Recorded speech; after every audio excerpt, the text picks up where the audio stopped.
Hello, my fellow Americans, and welcome to the complete analysis of Trump's first 100 days in office. This is going to be an exhaustive list of every single consequential action from the Trump administration during his first 100 days. I have one intention with this video, and that's to convince whoever's watching that Donald Trump needs to be impeached. An added bonus if I can get you to agree that most of his administration has to go with him, but that's a lot to ask, so we'll go one step at a time. I obviously cannot include literally everything, as this video already is going to be very long. But for the stories I think are most important, I'm definitely going to try to give as much detail as possible. I will include a Google Doc in the description of this video that will include every single story I can find and my expanded thoughts on them. It will have all my sources for this video as well as links to any videos or other recommendations I give throughout the video. Despite the snarky and comedic tone I'm going to take for most of this video, this is not an I told you so. I don't need you to grovel and apologize. I don't even want you to become a Democrat or a liberal. We can save that conversation for later. What this video is a call to my fellow Americans to help defend our Constitution. We are way past left versus right now. Our Constitution is our way of life. That document is our history, our heritage. That's what makes America so special.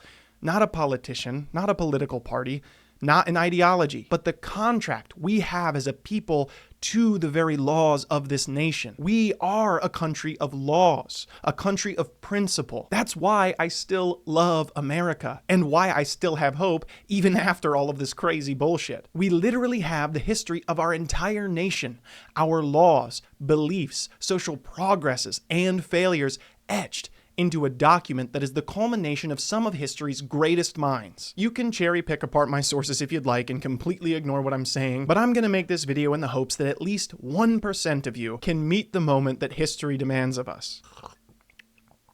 Alright, that's enough being serious. Let's get into the fucking video. Oh, and before I forget, you're gonna see the lighting and my clothes change a lot because I thought I was gonna get this video done by the 29th of April. Obviously, that did not pan out, so here we are. They're eating the dogs.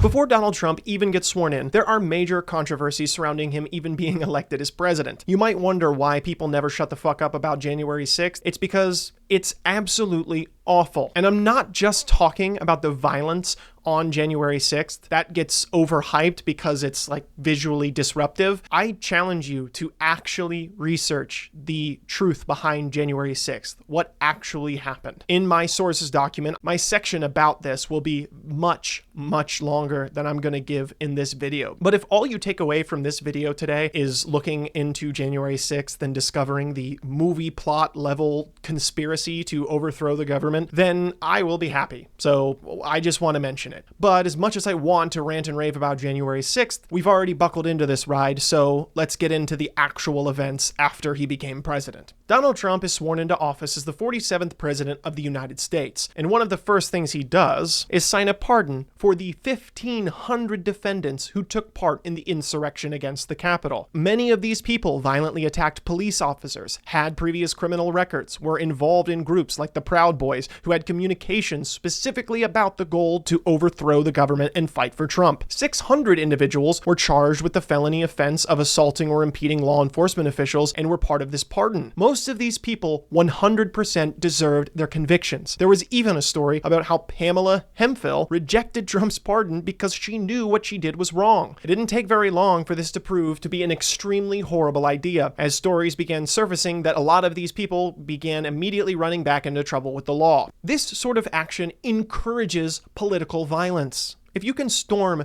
the Capitol building and fight for your candidate, and then if they win, immediately be pardoned of all crimes after the fact, what's stopping you from doing it again? Trump signs a grand total of 26 executive orders on day one of getting into office. This is the most of any president in history. Many of these executive orders immediately found themselves being challenged in court because they were either completely unconstitutional or against already existing laws or a complete overreach of the executive branch. I'm going to try to go through the most noteworthy and controversial ones as quickly as possible, so let's get through this. Executive Order 14148. This was one of the first first executive order signed, and it rescinded a bunch of previous executive orders, many of which were just objectively good orders. For example, Executive Order 13999 literally just ensured up-to-date guidelines and scientific information was available for all federal workers. All of the language in this order was very specific not to force compliance. Consider whether any emergency temporary standards on COVID-19, including with respect to masks in the workplace, are necessary. And if such standards are determined to be necessary,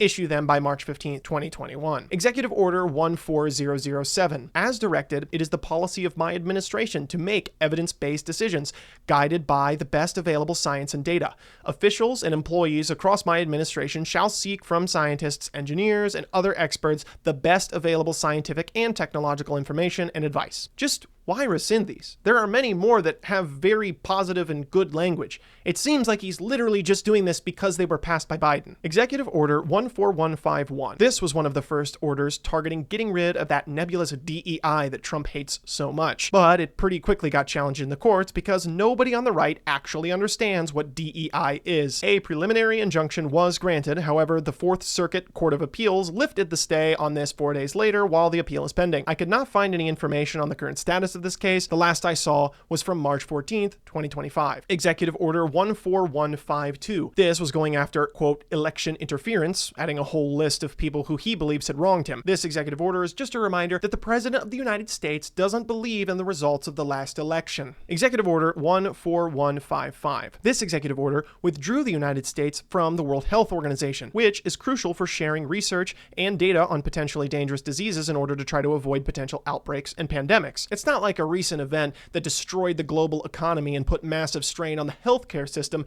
has specifically validated the need for such an organization, but what do I know? Executive Order 14158. This simply establishes DOGE, which will play a central part to this administration in the days to come and be the center of a lot of controversy. Executive Order 14160. This was the administration's attempt to revoke birthright citizenship.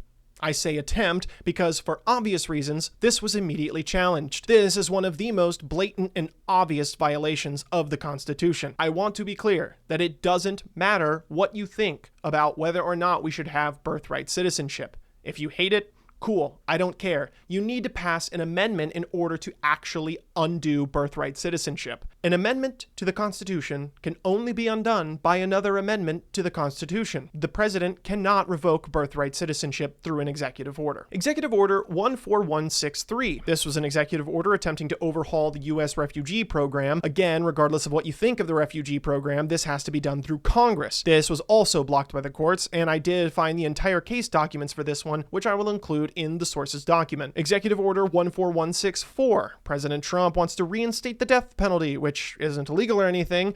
I just personally find it extremely barbaric. Executive Order 14166. Trump reverses the TikTok ban, which, just for the record, he is the one who helped push for this the first time around. TikTok pushes a cringe little message to all of its users thanking Trump for saving it. Executive Order 14168. This was the first of many executive orders specifically targeting the trans community by withdrawing federal recognition that trans people even exist. Hilariously, they attempt to define male, man, woman, and female with such inaccurate, unscientific language they fail to recognize that sex does not exist at conception. Fertilized eggs cannot produce reproductive cells. This case was also blocked in court and is currently being litigated as part of a suit that includes this and another executive order, 14187, which we will be covering later. Executive Order 14169. This executive order blocks all U.S. foreign aid, most famously impacting U.S. aid. This was immediately blocked in the courts because abruptly stopping this would 100% lead to people dying who rely on this aid. I have the court cases for this in the document as well. Executive Order 14172. Another wonderful, totally not cringe as fuck action the president took today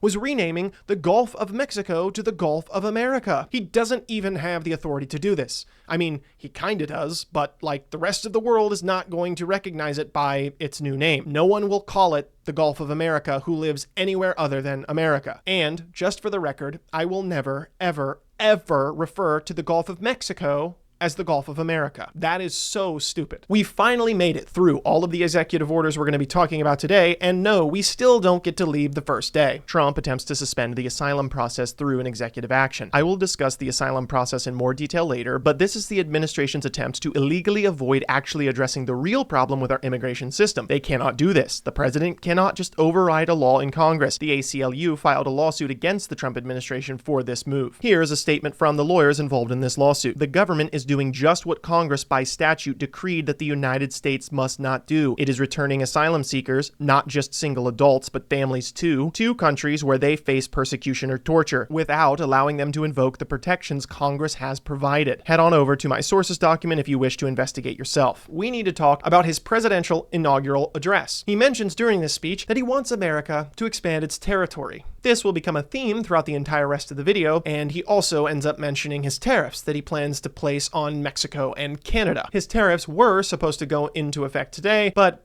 that didn't happen.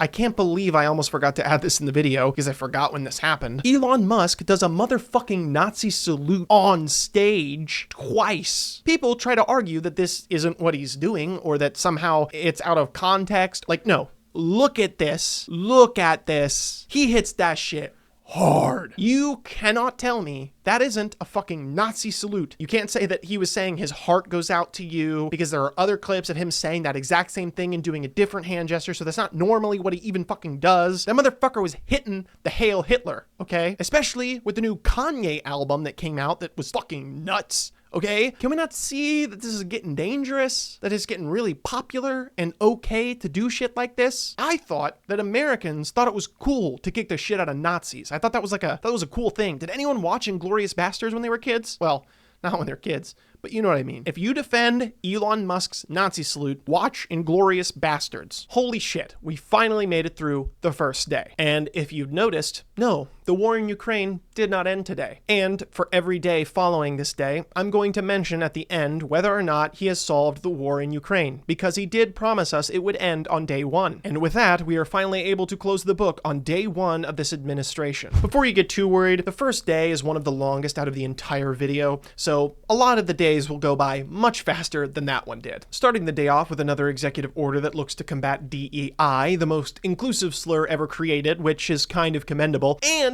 it even keeps the perk of sounding more racist when you say it in a southern accent. This executive order was also blocked by the courts, with a judge granting a temporary injunction. The court found that the executive orders likely violated the First Amendment by expressly threatening the expression of views supportive of equity, diversity, and inclusion. In case you forgot, that's what DEI stood for. Marco Rubio becomes the Secretary of State, which surprisingly ends up being the most normal pick of the entire first 100 days. So, props to him, I guess. The Trump administration instructs federal health agencies to pause all external communications until February 1st or until communication is approved by a political appointee. There was a lot of pushback on this, mainly because these organizations provide a lot of important up-to-date health and safety information to our allies. These freezes are never good, especially when the details around whether or not they're going to be lifted are extremely vague. In another shocking move, Donald Trump pardons Ross Ulbricht, who founded the dark web marketing site, the Silk Road.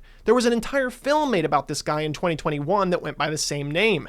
He wasn't the libertarian hero some make him out to be. This is some really, really bad shit. He also hired a hitman to kill someone to try to cover up his tracks, who ended up being one of the agents that was investigating him. Legal Eagle has made a wonderful breakdown video of this pardon, so you should go ahead and check that out if you want a more detailed breakdown. Compared to day one, basically nothing happened today, so we get to move on to the next day. And no, the war in Ukraine has not magically ended. Starting today off strong, President Trump orders an additional 1,500 active duty troops to the US-Mexican border. This may seem like great movement on the immigration problem, but let's talk about the real issue in the United States with immigration. People crossing the border of our country have the legal right to claim asylum, meaning they are fleeing from persecution of some form originating from their home country. It would be naive not to mention that this can easily be abused. So we have a legal process for reviewing these claims. While they wait for this process, they are allowed to stay in the United States, because if they're telling the truth, we do not want to send them back into their country to their death. Whether you agree with this or not, it is currently a legal issue, meaning this is how the laws are written in the United States. If you have a problem with it, You need Congress to pass something to fix it. It will not magically get solved by sending troops to the border. The influx of illegal immigrants coming across the US border comes from not having enough border enforcement, federal judges to hear this problem, or a way to legally refuse these people at the border. This is precisely what the bipartisan border bill that was proposed before the election that Trump shot down was written to address. It addressed all three of these issues. It added more border enforcement, allowed for more federal judges to help with the asylum process, and added a cap to the border crossings that gave the government a legal process for shutting down the border. This would drastically help the issue with zero military action, zero executive orders, no ICE mass deportations, no accidental deportations, and actually addressed the legal problem with the asylum process. Hey, but maybe at some point in the future, he does actually fix this problem.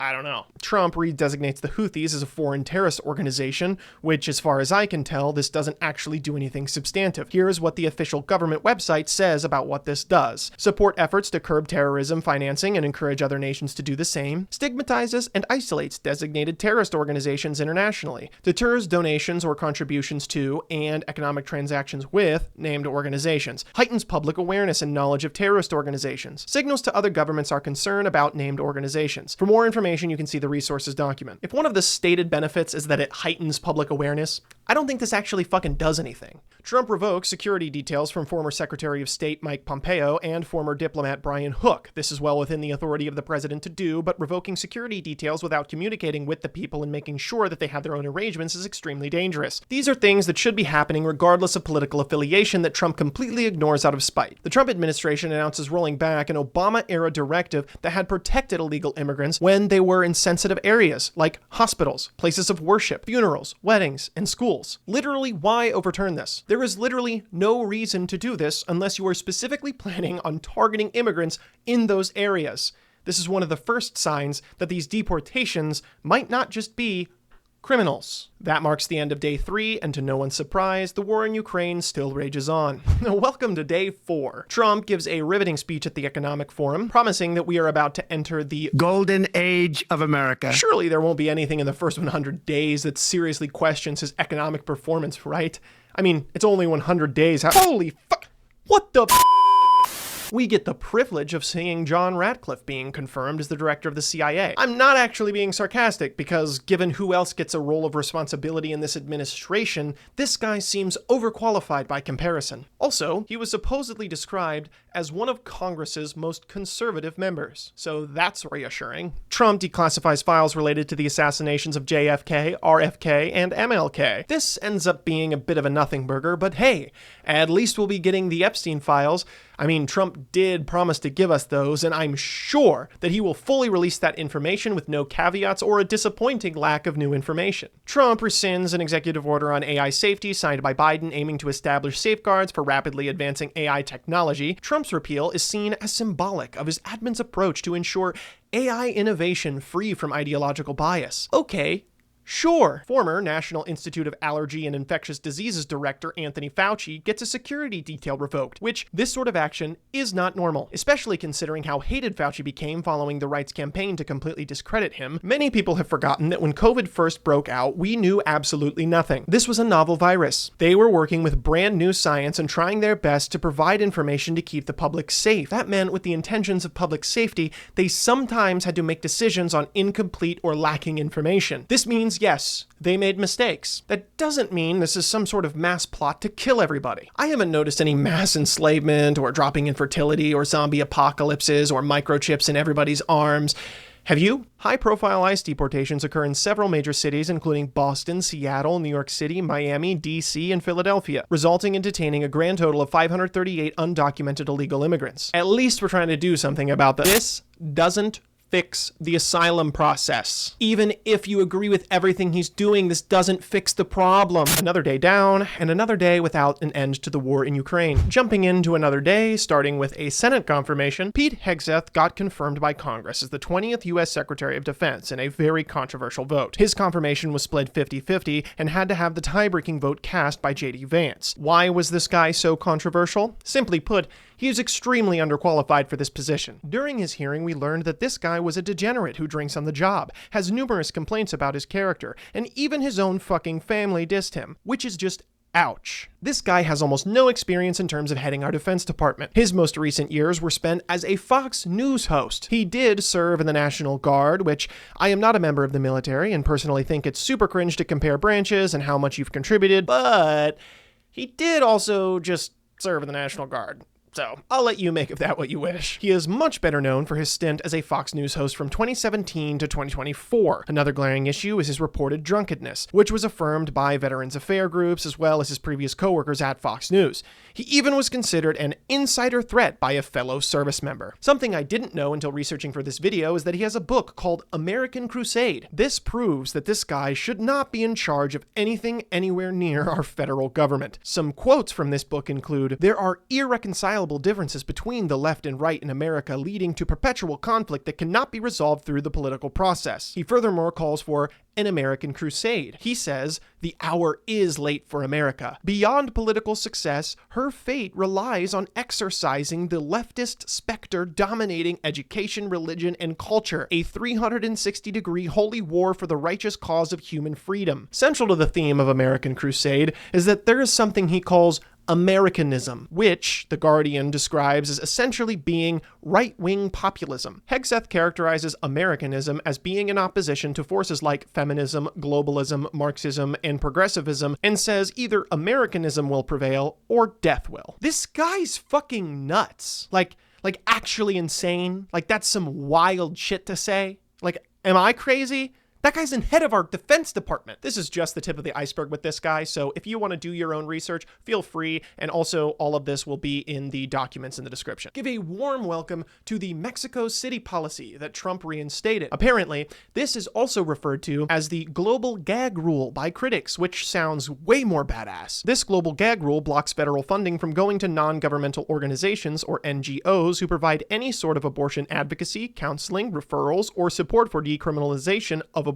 So, if you support abortion, this will be going directly against what you believe in. During a press conference, Trump states that he would love to see Canada become the 51st state. I know for a fact this isn't the first time he mentions this. However, I had some trouble digging up the actual first time he mentions this or the post that he made about it, so I could never find the primary source for this. There are many references to Truth Social posts he made about this as well, from the 21st and the 22nd. I found one article dated January 20th with a mention of him saying this, but couldn't find the source, so that's why I've decided I'm just going to mention this first one on the 24th. Either way, he has repeatedly and continually talked about this. He only ever doubles down or reiterates that he does think Canada should become the 51st state, constantly makes public posts about it, talks to Trudeau about it. In their conversations has mentioned that he wants Canada to become the 51st state. He even made dangerous comments about not knowing who drew the border, which is a common tactic that Russia uses when they try to annex sovereign nations. Like, why the fuck is this even a thing? You can't say this is just a joke. He is making these threats. He is doubling down on them. He is talking to other countries' leaders about them. He's talking about actually going into trade wars with other countries with the goal of making them our territory. This isn't a joke. He's following through. He's actually doing stuff to make this happen. And this isn't like Timbuktu, okay?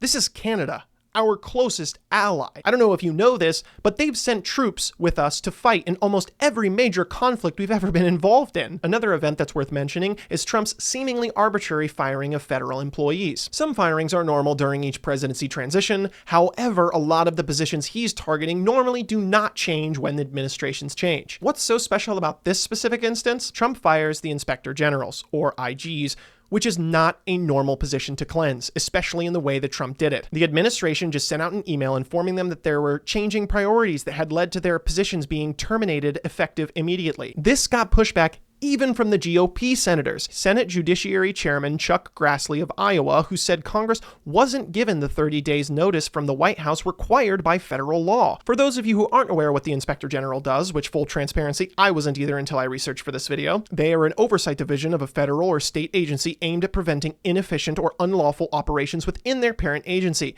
Such offices are attached to many federal executive departments, independent federal agencies, as well as state and local governments. Each office includes an Inspector General General, or IG, and employees charged with identifying, auditing, and investigating fraud, waste, abuse, embezzlement, and mismanagement of any kind within the executive department. These positions are extremely important. These are precisely the positions you want to be unaffected by and unaffiliated with the administration to keep them in check. Cleansing them and replacing them with loyalists like Trump is doing in every federal position is exactly how you end up with actual fraud, waste, and abuse. I'm not one to buy into conspiratorial thinking, and honestly am pretty boring, but for those of you who are wearing your tinfoil hats, this is prime pickings for some serious fucked up shit. Another day down, and another day without an end to the war in Ukraine. Starting with another Senate confirmation, Kristi Noem gets confirmed by the Senate as U.S. Secretary of Homeland Security. There's nothing too scandalous about her past, but very recently outside of the scope of this video, she has been in some hot water. All I will say is that this bitch has got some fucking crazy eyes, okay? She definitely keyed an ex's car in high school for fucking sure. Trump attends a rally in Las Vegas where he leaned into his promise to end taxes on tips, which,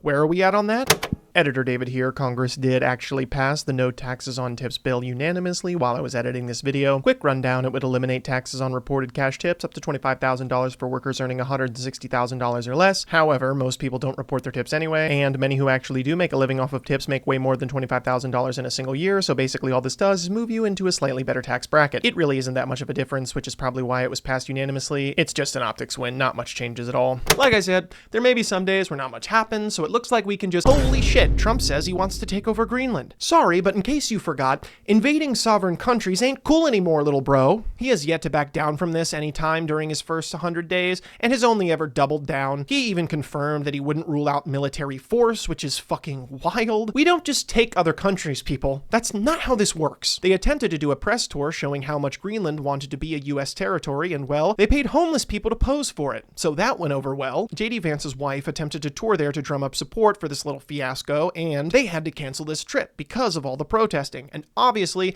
they don't want any of you people to be there. Based alone on the fact of how many clips exist of him doubling down on this and actually taking actions to do this, he's definitely not joking about this either. Moving onwards as another day comes to a close, and no, the war in Ukraine has not ended. Starting with some dabbling into the foreign affairs, Trump announces an extension to the Israeli-Lebanon ceasefire agreement that was initially done under Biden's administration. Spoiler alert, it's not doing too hot. I am not going to go ahead and claim I'm extremely educated on this conflict, because I am very much not, but I didn't feel like I had the time necessary to dedicate enough research into this specific conflict to give an educated opinion. I am not educated enough to talk about this topic in depth, so I'm not going to out of respect. There are plenty of other sources to get information about this topic. I will not add to the misinformation. Moving on. President Trump plays a round of golf for the first time in his second term at Trump National Doral Miami. Here comes the first inkling that there are going to be major issues with Trump's deportation process. Early Sunday morning, the Trump administration tried to send some migrants to Colombia via a military plane. However, the condition of this transport was lackluster, to say the least. They were in chains and handcuffed, and there was no air conditioning, and no one explained to them what was going on. Sending deportees to Colombia was nothing new. However, the deplorable conditions that they were sent there in definitely were. Colombia refused to accept them under such conditions and wanted their citizens to be shown respect. In response to this, Trump instantly went crybaby bitch mode, ordering steep tariffs on all Colombian imports, a travel ban for Colombian citizens, the revoking of visas for Colombian officials in the US, and suspending visa processing for both immigrant and non-immigrant visas. The visa restrictions were particularly extraordinary because normally those kind of things are reserved for people who violate human rights. In response, the Colombian president, Gustavo Petro, threatened retaliatory tariffs on the US. The White House had announced by Sunday evening that they had come to an agreement trying to pawn this off of some sort of major victory. The story was that Trump's deal-making and tariffs are what saved the day, when in actuality, he just agreed to send the prisoners in the conditions that the president asked for initially. All of those theatrics and entering a trade war for a minor disagreement that was solved within a day. Not looking great for his negotiating skills. Congratulations. If you're still watching, you've made it through the first week. There are 14 more to go, and no, the war in Ukraine has not ended. Obama. Ed Martin, the interim U.S. Attorney for D.C., opens an internal review of the Justice Department's decision to charge hundreds of J6 defendants with felony obstruction offenses in connection with the Capitol attack, because Trump's administration doesn't believe they've done anything wrong. Several career lawyers who worked on the criminal investigations into Donald Trump are fired by Acting Attorney General James McHenry on the grounds that he does not believe that the leadership of the department can trust you to assist in implementing the president's agenda faithfully. This is very dangerous rhetoric from the office of the president, as their oath is to the Constitution. human, not the President of the United States. Here comes the first story I remember that really broke into the mainstream media beyond the normal circle of political punditry following the election. The Office of Management and Budget sent out a memo instructing federal agencies to temporarily pause all activities related to obligation or disbursement of all federal financial assistance and other relevant agency activities that may be implicated by the President's executive orders. Executive Order 14173 was one of the orders they were referencing that we went over earlier. This was massively contested as being unconstitutional, as it is in direct violation of the Impoundment Control Act. The executive branch cannot withhold federal funds that were already appropriated by Congress. The last president to try to do something like this was Nixon. Trump loves to follow in his footsteps, and as we'll see later, loves to repeat some of his most infamous mistakes as well. What I want you to keep in mind about this story is that even if you agree with these targets of federal funding, this is something he has to get passed through Congress. If he was an effective president, he wouldn't try to get everything done through executive order. He has a majority in Congress. If he really wanted this stuff to get passed, he could do it. Everything that he has done with these executive orders can simply be overturned by the next president when they get into office. Speak of the devil, here are some more problematic executive orders that Trump signed today. Executive Order 14183 was another attempt to ban transgender people from serving in the military. This was obviously challenged immediately. GLAAD Law and the National Center for Lesbian Rights filed a federal lawsuit against the administration and blocked this executive order. Executive Order 14184. This one is just reinstating everyone who was discharged from the military for refusing the vaccine, which is cool, I guess, but okay. Executive Order 14186. Donald Trump wants to build an Iron Dome for America. And for those of you who don't know, no, this isn't a literal Iron Dome. This is basically just a high-tech defense system. But it is very impractical to do in the United States because the United States is a massive country. Which, sure, this sounds nice and dandy, but with what fucking money, bro? How are we going to achieve the goal of cutting spending if we're adding massive military projects to our budget like this? Makes you think. We have reached the end of yet another day, and no, there is no end to the war in Ukraine. White House Press Secretary Caroline Leavitt holds her first press briefing, and I cannot express to you how much I absolutely despise this woman. I recently saw a Daily Show sketch where they pretended to read online insults to Marjorie Taylor Greene's face, and one that stuck with me that I think equally applies to this woman is a good argument for misogyny. Perfect. No notes. More Doge news as the new Office of Personnel Management sends out an email to nearly all federal employees offering an opportunity to resign. They could choose to resign from their posts January 28th to February 6th while still retaining full pay and benefits until September 30th. The email called for a reformed federal workforce composed of employees who are reliable, loyal, trustworthy, and subject to enhanced standards of sustainability and conduct as we move forward. For reference, federal employees account for nearly 3 million jobs, making up roughly 2% of the entire American workforce. This would be a massive shock to the economy, not to mention the need to fill these positions and then train new employees would cause massive backups in the effectiveness of governmental positions and programs. Also, critics weren't even sure that these people were going to get paid, because Donald Trump doesn't seem to have a problem with ignoring federal law. Finally, another executive order specifically targeting trans people gets signed by the president today. Executive Order 14187 targets trans youth as they hilariously define child as the term child or children means an individual or individuals under 19 years of age. So, for all of my libertarian friends out there, they are saying that people who are 18 years of age do not have elective control over their bodies. That's kind of fucking insane. Just for the record, this is the third executive order specifically targeting trans people, which only make up 0.5 to 1.6% of the US population according to Pew Research. And we're only 9 days into the administration. Really makes you wonder what their priorities are. Strange that trans people are catching so many strays from this administration, don't you think? Another day down with no meaningful economic or immigration reform and no end to the war in Ukraine. Looks like it's a time for another day. Maybe he'll sign another executive order about trans people. Remember the federal funding freeze from 2 days ago? Well, today they officially rescinded that memo because of overwhelming backlash from people saying that this was illegal. The new press secretary gives us the beautiful statement saying, "This is not a rescission of the federal funding freeze. It is simply a rescission of the OMB memo. Why? To end any confusion created by the court's injunction. The president's executive orders on federal funding will remain in full force and effect and will be rigorously implemented." Oh, so you are still trying to do the illegal stuff the court's trying to stop you from doing. It's just you don't want the memo out there because it's confusing people why the president is doing illegal shit. Gotcha. I may have been a little too quick to judge this administration because today we have the first law passed by Congress.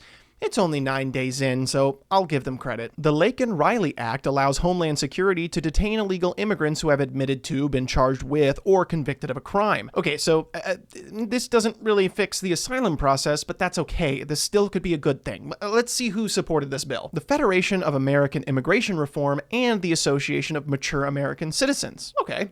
This sounds reasonable then. Who opposed? American Immigration Council, American Civil Liberties Union, Center for Constitutional Rights, League of Women Voters, NAACP, Legal Defense and Educational Fund, Jewish Council for Public Affairs, National Education Association, National Organization for Women, Southern Poverty Law Center, United Steelworkers, United Church of Christ, National Association of Social Workers, National Council of Churches, Coalition of Black Trade Unionists, Center for Law and Social Policy, Leadership Conference on Civil and Human Rights. Oh, did I miss something? Critics of the bill expressed concern that it required the deportation of illegal immigrants who were charged as opposed to actually convicted of a crime. But surely this won't lead to any horrifying events. I'm sure the administration would never violate someone's due process rights. That would be insane. Another noteworthy event is that at the signing of this bill, President Trump states that he will order his administration to open Guantanamo Bay to detain immigrants. Excuse me, what? Why are we opening Guantanamo Bay, famous black site for detaining terrorists and violating people's rights? Why are we opening that for detaining immigrants? This, combined with the fact that they just passed a law that has a loophole to allow them to violate people's due process rights, is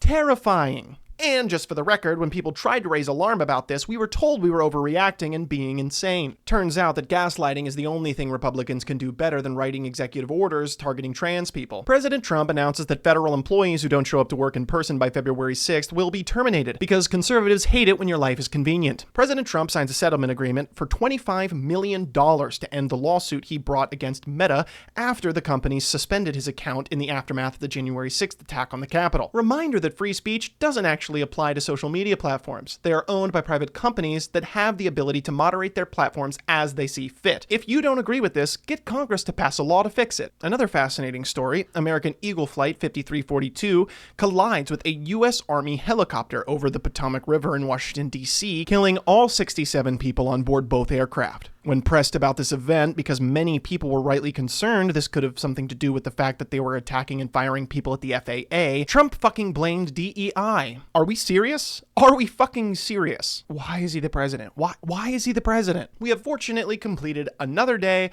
but the war in Ukraine still rages on. Continuing with Trump's mass firings as he wages war on his own federal employees, several senior FBI employees are served an ultimatum by the Trump administration to resign in the coming days or be fired. This doesn't seem to go with what Kash Patel said during his first congressional hearing to become director of the FBI. I have no interest, no desire, and will not, if confirmed, go backwards. There will be no politicization at the FBI. There will be no retributive actions taken. An anonymous letter from one of the agents that was served this ultimatum made the rounds on social media and confirmed everyone's fears that these agents were targeted because of their involvement with the January 6th investigation. A chilling vignette titled "Uncommon Sense Was a Common Vice" gives a dire warning to Americans about the problematic position the Trump administration holds and why they are acting un-American. I will include a direct link to this in the description, as I think it is really worth your time to read this whole thing. I couldn't find anything else noteworthy about today, so that wraps us up, and no, the war in Ukraine is not over. Finally, we get to talk about tariffs. White House Press Secretary Caroline Leavitt reaffirms that the administration will be placing tariffs of 25% on imports from Canada, Mexico, and 10% on imports from China starting February 1st with no stated exemptions. Now would be a great time to go over how tariffs work, because this seems like the only economic policy this administration knows how to use to affect the economy. Tariffs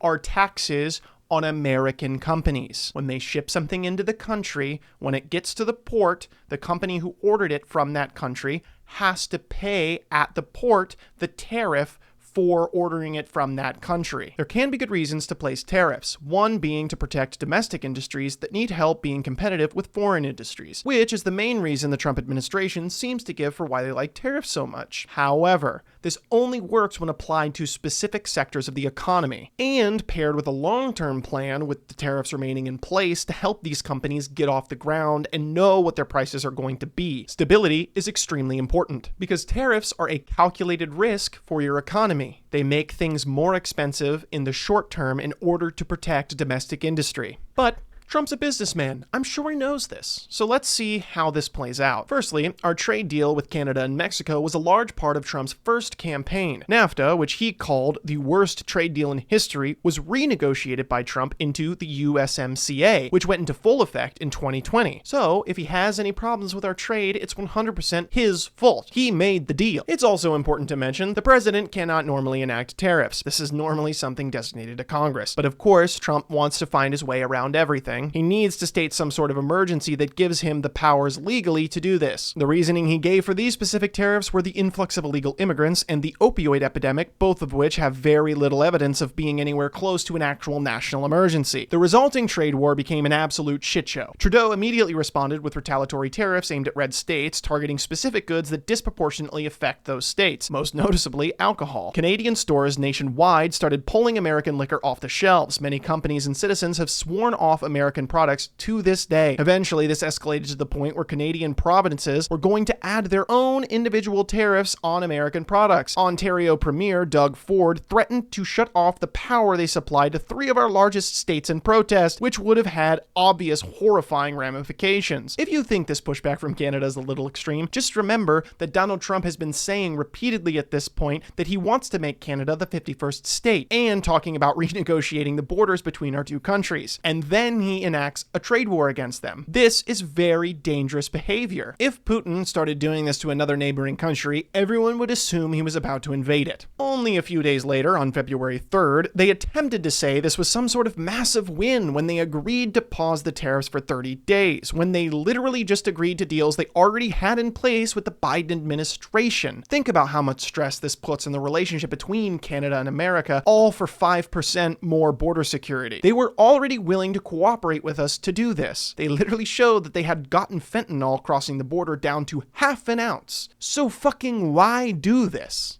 District Court Judge John J. McConnell Jr. sides with 22 states and issues a TRO blocking Trump's federal funding freeze. Just a reminder that electing a convicted felon into office often comes with them trying to break the law. Trump announces that he's going to impose tariffs on the EU because so far these tariffs have been just so successful. Following that up with another wonderful executive order from the Trump administration, Executive Order 14192, unless prohibited by law, whenever an executive department or agency publicly proposes for notice and comment or otherwise promotes a new regulation, it shall identify at least 10 existing regulations to be repealed. Wait a minute, surely this is a joke, right? Like, you have to repeal 10 regulations just to get a new one? Why? Surely you can agree this is, like, just bad, right? Another day comes to a close, and the war in Ukraine still rages on. Starting off today with a show of strength, President Trump orders airstrikes in Somalia targeting a senior Islamic State attack planner and other members of a militant group. Pete Hegseth cancels identity months for Department of Defense employees, including but not limited to Black History Month, Asian American and Pacific Islander Heritage Month, National American Indian Heritage Month, LGBTQ Pride Month, Women's History Month, Juneteenth, Martin Luther King Jr. Day, and Holocaust Remembrance Day. Why? Okay, I get it. Like, the Pride months or whatever, they can go.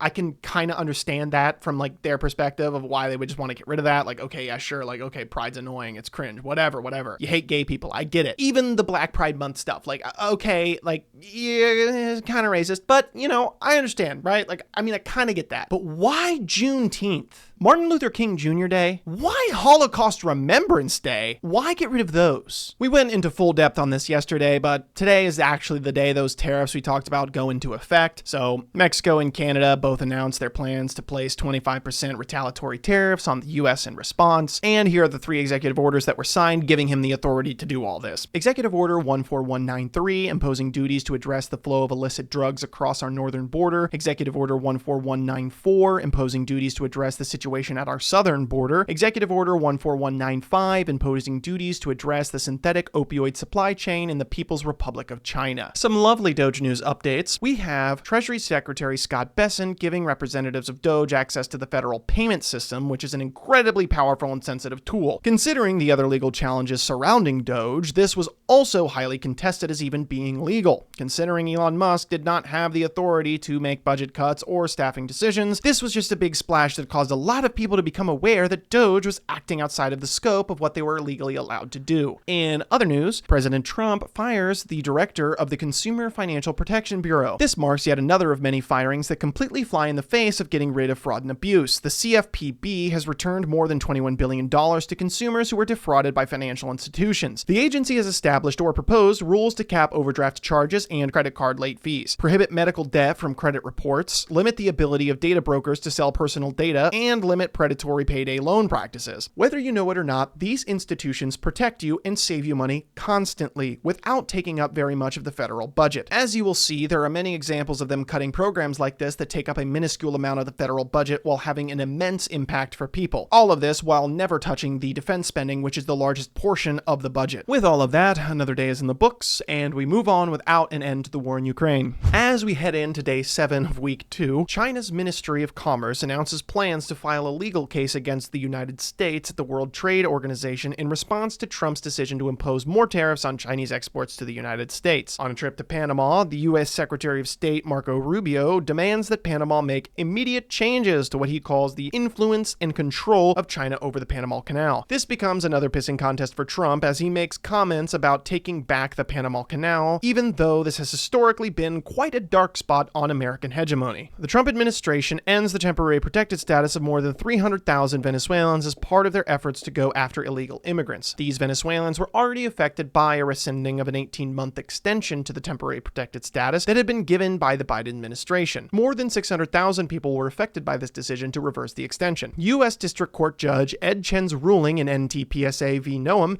protects approximately 350,000 Venezuelan TPS holders who were set to lose work authorization on April 3rd and deportation protections on April 7th. As a result, they will instead retain the humanitarian protections while the case proceeds. As the second week comes to a close, there is still no end in sight for the war in Ukraine. Commonly referred to as Crooked Hillary. Starting off with an executive order today, Executive Order 14196 is the first time I actually might be able to praise the president for something. This was an attempt to work towards establishing a sovereign wealth fund in the United States. For those unaware, a sovereign wealth fund is a state-owned investment fund that is typically comprised of stocks, bonds, real estate, precious metals, and/or alternative investments. I recently saw an economist writing a critique of this idea that I haven't read yet, but will include in my resources document for further reading. I personally think this is a good idea, but given how much debt the U.S. has incurred, I've heard that that is an argument against using a sovereign wealth fund, at least in the United States, so the jury is still out on whether or not I can fully give the go-ahead for this to be a good idea. However, the unfortunate reality is that even if this is an amazing idea, I am almost 100% sure that Donald Trump's implementation of it will be disastrous. I know for a fact that he will not have the correct regulations in place to ensure that no corruption reaches this sovereign wealth fund. Obviously, I would be in favor of it funding public services, but I'm almost sure that that's not where the money would end up going. Secretary of State Marco Rubio announces that he is acting as the head of U.S. aid as Elon Musk and the Department of Government Efficiency proposed to shut it down. It's important to stress that the executive branch does not have the authority to shut down agencies outside of Congress, which is why there is so much pushback from the courts. This is not constitutional. They have a Republican majority in Congress. If they really wanted to get this done, they could push it through Congress. It wouldn't be that hard. But to Republicans who have no idea how to govern a democratic country, it would be extremely difficult because they would have to contend with all of the constituents and the voter base that elected them into office. Today is the day that they announced the 30-day pause on all of the wild and insane tariffs. Mexico moves around some of its military. Canada appoints a border czar because Trump loves that word, and Trump pawns it off as a unanimous success. VPJD goes to East Palestine, Ohio on the 2-year anniversary of the train derailment. Trump honors the Stanley Cup champions Florida Panthers in a ceremony at the White House. He declassifies some airstrike footage. The Senate confirms Chris Wright as the U.S. Secretary of Energy. And finally, Secretary Marco Rubio meets with the Salvadorian President Nayib Bukele during his trip to El Salvador, where Bukele offers to house dangerous American criminals and deportees of any nationality in his country's jails, notably CCOT. Rubio calls the offer an extraordinary act of friendship. I'm sure this won't become important later and be the source of an extremely dark mark on American history, but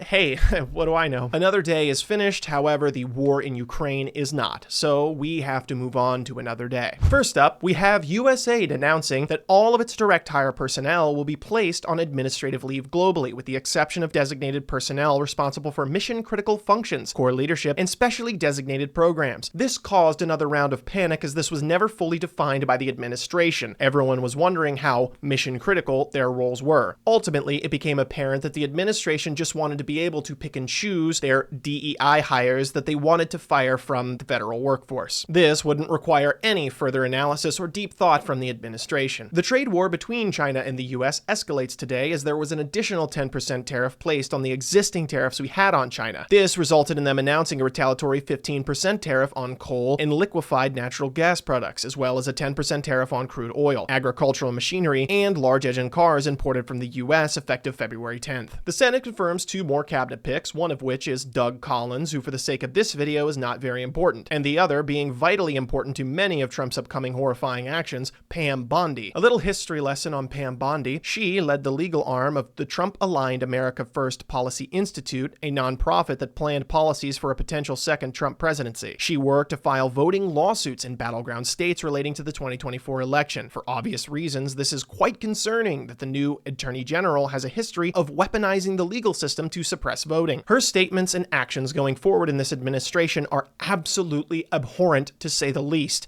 We will definitely be talking about her more later. President Trump holds the first bilateral meeting and joint press conference with Israeli Prime Minister Benjamin Netanyahu at the White House. Netanyahu is the first foreign leader to visit Trump since his inauguration. It's interesting that the anti-Semitic conspiracy nuts never seem to care that much that Donald Trump, throughout his entire second presidency, seems to be extremely aligned with Israel. He shows overwhelming support for Netanyahu and basically gives him the green light to do whatever he wants to the Palestinians. During this conference, Trump lets out an absolutely insane statement saying, "The US will take over the Gaza Strip, and we will do a job with it too. We'll own it and be responsible for dismantling all of the dangerous unexploded bombs and other weapons on that site." He's basically suggesting that the US occupied Gaza during their conflict. That's wild. We'll end the day on another executive order from the president, Executive Order 14199. This is aimed at withdrawing from and reducing funding for certain UN programs, which isn't the end of the world, but it's just weird how much he hates the UN. It gets shit on a lot, but if any country should be leading the UN, it should be America.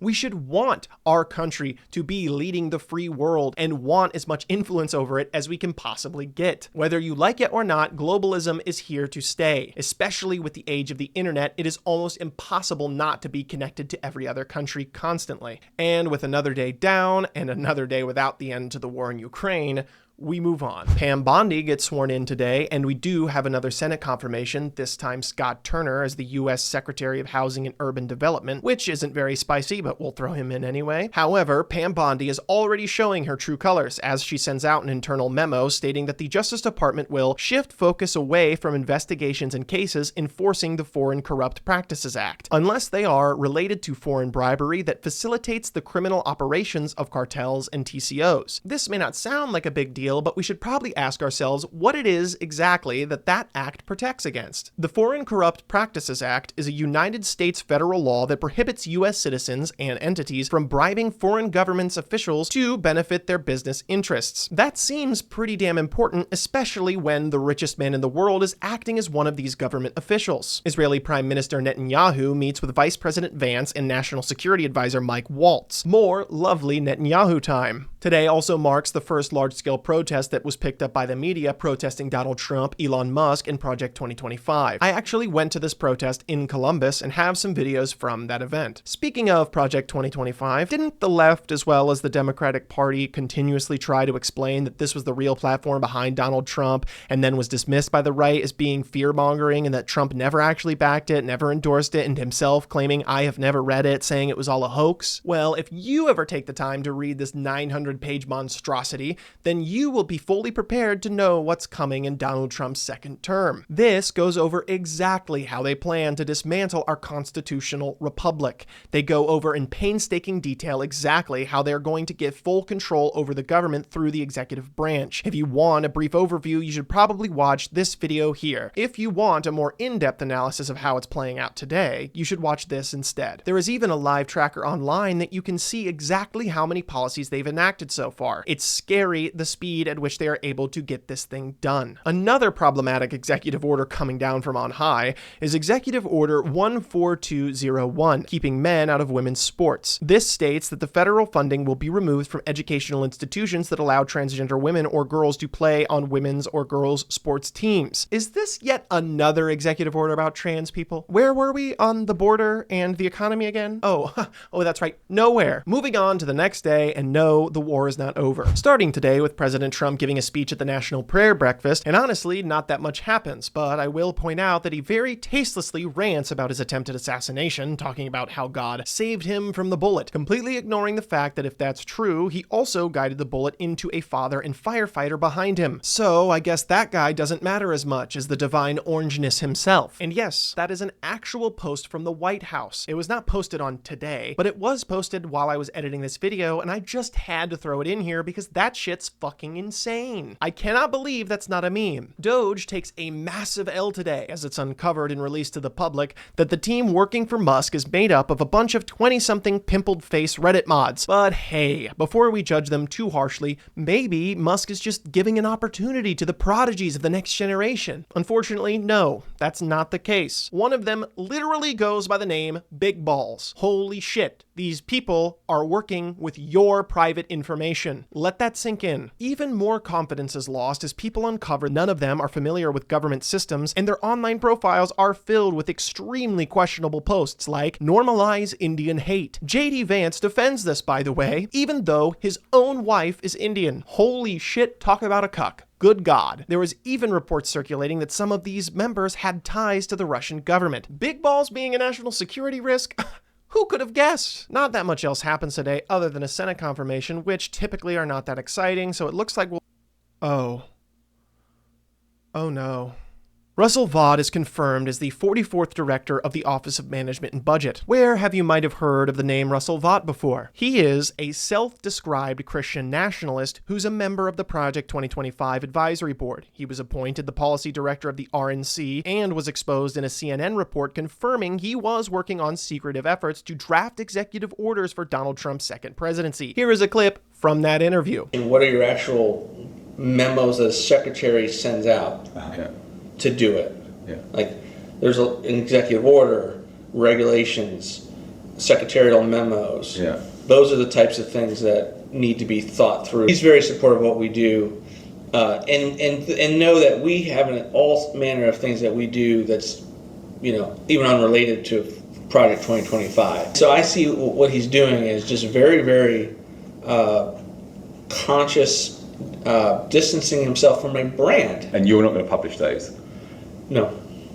They go straight to... Yeah, they're very, very close hold. As we discussed earlier, Project 2025 was not a fad diet. It wasn't just policy suggestions, it was their playbook. And they are enacting it step by step into our government. If you want to know where America is headed, read Project 2025. For the sake of this video, all I'll need to tell you is that they are looking to create a post-constitutional United States, meaning one without a constitution. That should be terrifying and extremely dangerous. Another day down the drain, and so is the country. Moving on, because there's no end to the war in Ukraine. President Trump holds a bilateral meeting and joint press conference with Japanese Prime Minister Shigeru Ishiba at the White House. Also worth mentioning, Trump revokes security clearances and daily intelligence briefings from former President Joe Biden. Another noteworthy firing, Hampton Dellinger, was dismissed by Trump yet given no reason for his dismissal. Why is this worth mentioning? His position was specifically protected by law and required a valid justification for dismissal. We will go into more detail about this at a later date. In a lovely turn for the better, FISC judge Carl J. Nichols placed a temporary restraining order on the administration following the firing of USAID personnel, lasting until February 14th. Are you seeing how often Trump gets stopped by the courts? This isn't one instance or one radical judge or some handful of radical judges. This is the entire Justice Department having to snap down on Trump because he continually tries to get around the law. law. This is what happens when you elect a convicted felon into the office of the president. Doge cannot seem to stay out of national headlines as members of Congress were denied access to the Department of Education while Elon Musk and his Redditor henchmen were giving access. Something that doesn't necessarily spell disaster for the country at large, but is certainly worth mentioning as it highlights Trump's character. Trump announces his intention to dismiss the board of members at the JFK Center for the Performing Arts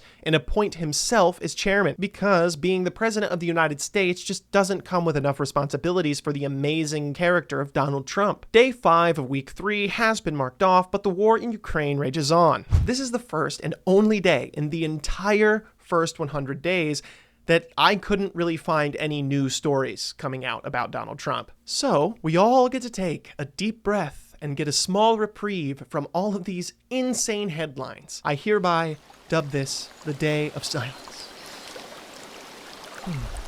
Okay, moving on. We have so much fucking shit to get through. And no, the war did not magically end. Let's go. In a desperate ploy to get more people to recognize his contribution to history, Donald Trump signs a proclamation designating February 9th, 2025 as Gulf of America Day, while flying over the Gulf from Palm Beach, Florida to New Orleans to attend Super Bowl LIX.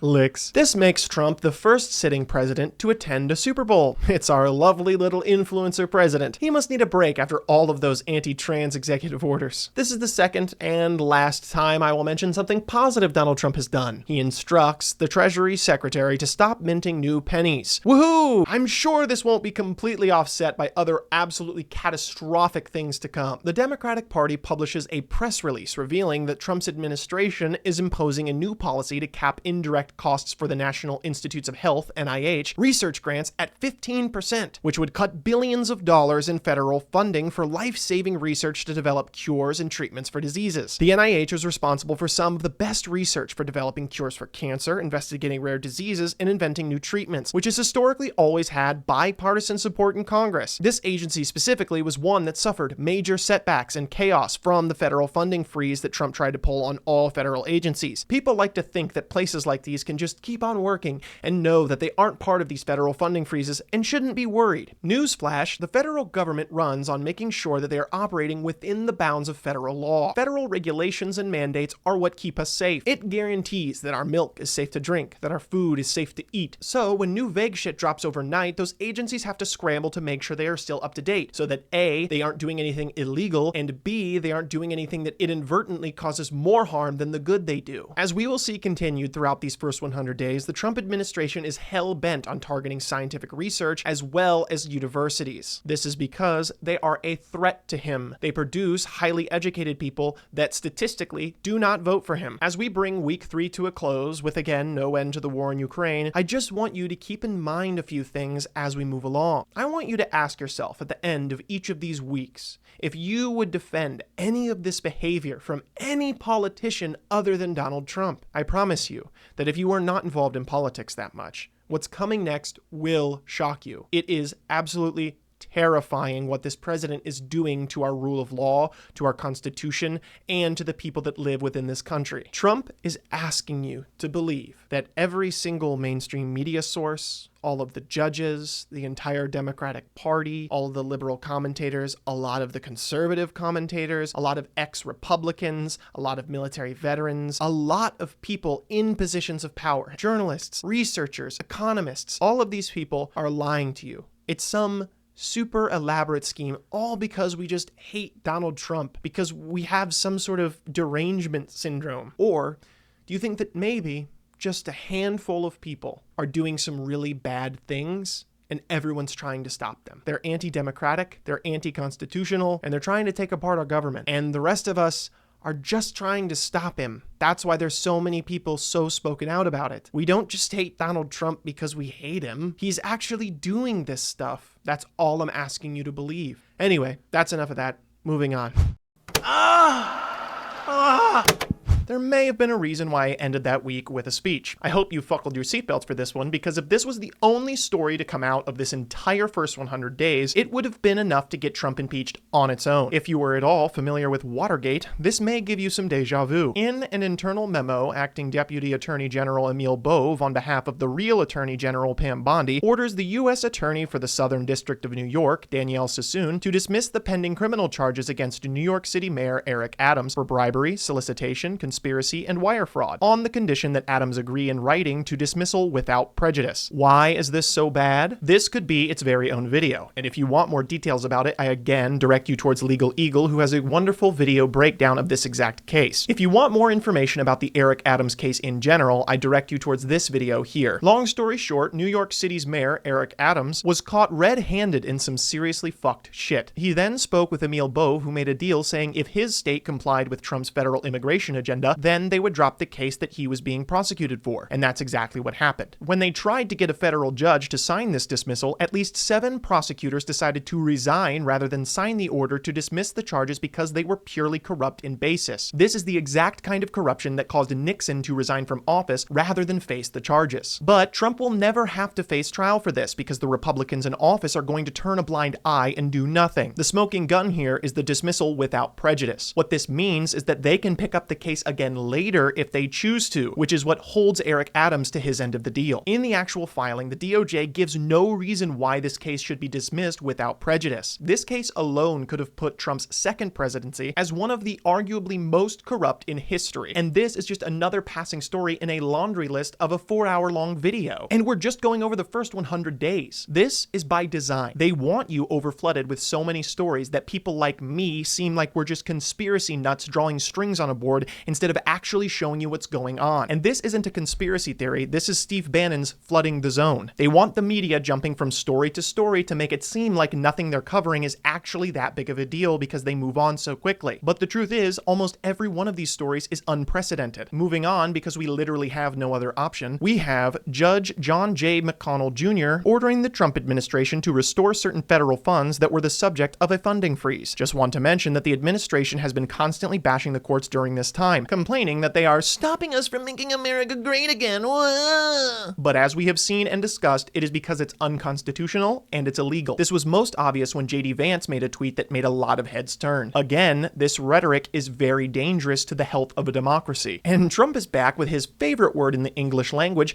as he proposes 25% tariffs on all foreign imports of steel and aluminum to the United States. Just as a quick check-in, we are not even a quarter of the way through the first 100 days. And from the release of this video, he still has over 1,300 days in office. That wraps up today, and to no one's surprise, the war in Ukraine is still happening. Starting today with another executive order that causes even more Doge drama, we have Executive Order 14120. This executive order was instructing federal agencies to cooperate with Doge. However, this was another massive holdup because nothing they were doing had any legal basis. Every time they were asked about what Elon Musk was actually doing, they gave a different answer. They would say, yes, he is a government employee. No, he is actually just advising. No, he has a special designation. It was all over the place. A restraining order was initially granted against Doge. However, later a federal judge ruled against it. This wasn't an approval of Doge's behavior, however. As the judge said, this conduct of using law enforcement, threatening criminal investigations, using armed law enforcement from 3 different agencies. Why? Why those ways here? Just because Doge is in a rush? I have to say, I'm offended on behalf of the American citizens who have done so much service to this country to be treated so abominably. As recently as April 18th, yet another federal judge put limits on their actions operating in the Social Security Administration and accessing sensitive information. President Trump holds a bilateral meeting and joint press conference with King Abdullah II of Jordan. U.S. citizen Mark Fogel is released from a Russian prison following a deal struck by Steve Witkoff. In exchange, the United States releases Alexander Vinnik, a Russian citizen who has been accused of money laundering. The Associated Press is informed by the White House that it could be barred from accessing an event in the Oval Office if it does not align its editorial standards to rename the Gulf of Mexico to the Gulf of America. Crazy that they can't understand pronouns, but they flip shit when the legacy media calls a body of water by the name it's had for centuries. Another day down without an end to the war in Ukraine. Waking up to some developments in the Eric Adams case, we have Danielle Sassoon, the U.S. Attorney General for the Southern District of New York, offering her resignation letter to Pam Bondi as she refuses to sign the order to dismiss the investigation into Eric Adams. The EU starts to consider if the United States is actually still a reliable ally, and reporting indicates serious talks about moving moving on without the US in terms of trade. The Kennedy Center unanimously votes to elect Donald Trump as its chairman. Wow. Lastly, we have another Senate confirmation. Today, Tulsi Gabbard is sworn in as the 8th Director of National Intelligence. But what exactly do we know about her? Well, she originally was part of the Democratic Party, yet there were concerns that she was being influenced by Russian assets. US media analysis has shown that sites tied to Russia celebrated her campaign launch and defended her when she was involved in controversy. The US intelligence community has concluded that Russia interfered with the 2016 election in order to help boost the Republican Party's, i.e. Trump's, chances of winning the presidency. Another red flag here is that she completely flipped in 2022, claiming that the left had gone too woke and were anti-white and dragging us closer to nuclear war, just like a lot of the other previously left-leaning content creators online, who very precariously have been uncovered as being paid by Russia to spread propaganda. But I'm sure she will not be involved in a very serious threat to national security that just gets swept under the rug after a few days. Hold your panties, because today we actually have some movement on the war in Ukraine. We have news that President Trump is speaking with Russian President Vladimir Putin over the phone. Will we finally get an end to the war as promised? Unfortunately, no, as they only agree to begin negotiations. Very strangely, Ukraine is not included in these initial talks. So sadly, there is no end to the war in Ukraine today. Starting off today with even more Eric Adams drama, we have Emil Bove, acting Deputy Attorney General, accepting Danielle Sassoon's resignation and accuses her of having, quote, lost sight of the oath she took when she started at the Department of Justice by suggesting that you retain discretion to interpret the Constitution in a manner inconsistent with the policies of a democratically elected president and Senate-confirmed Attorney General. Holy shit!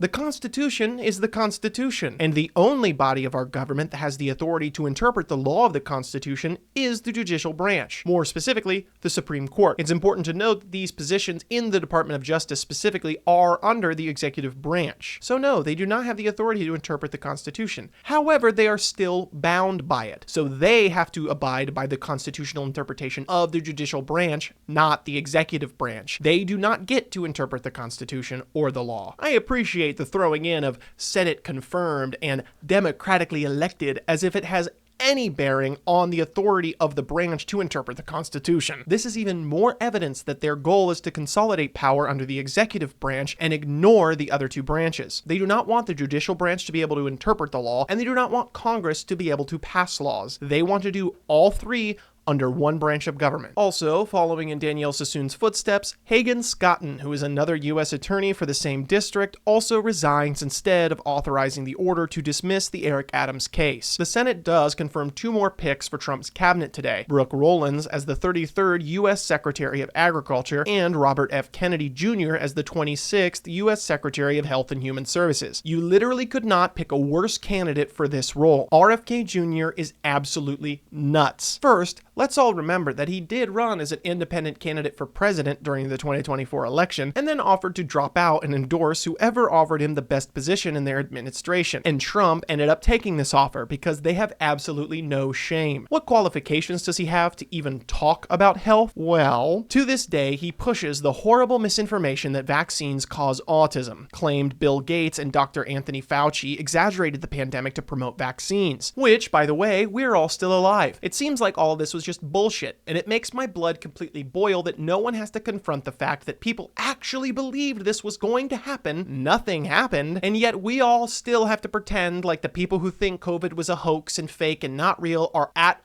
all to be taken seriously. This is insane. He further claims that the FDA suppresses advancements in health, claims that wireless technology can cause cancer, promoted the theory that AIDS isn't actually caused by HIV, and says that fluoride can cause diseases such as cancer. Most recently, RFK Jr. gave the most unhinged rant about autism that was so ass-backward and uneducated, I wanted to sprint headfirst into a brick wall. There was this weird as fuck story during his campaign run. Then there's all the shit about his brain worm, whatever the fuck that was. The point is, this guy shouldn't even be in charge of his own health, let alone the health and human services of the entire fucking country. Like, what is this? In other news, Trump holds a bilateral meeting and joint press conference with Indian Prime Minister Narendra Modi at the White House, which, while I'm editing this video, India launched missiles into Pakistan. So there goes the whole Prince of Peace, no wars will happen thing. Next up, we have an executive order that I want to talk about, which is Executive Order 14212. This establishes the president's Make America Healthy Again Commission. This executive order basically just celebrates RFK Jr. for being in charge of health and whatnot, because apparently our society has has forgotten that we should celebrate people who dedicate decades of their life to health and researching medicine, rather than the people who randomly get appointed to these roles who have absolutely no degrees in medicine or have any understanding of how the human body even fucking works. I would not want to get my health information from Mr. Brainworm. And with no end to the war, we are moving on. I hope you wanted even more information about Eric Adams, because today we're starting off with a video call with Acting Deputy AG Emil Bove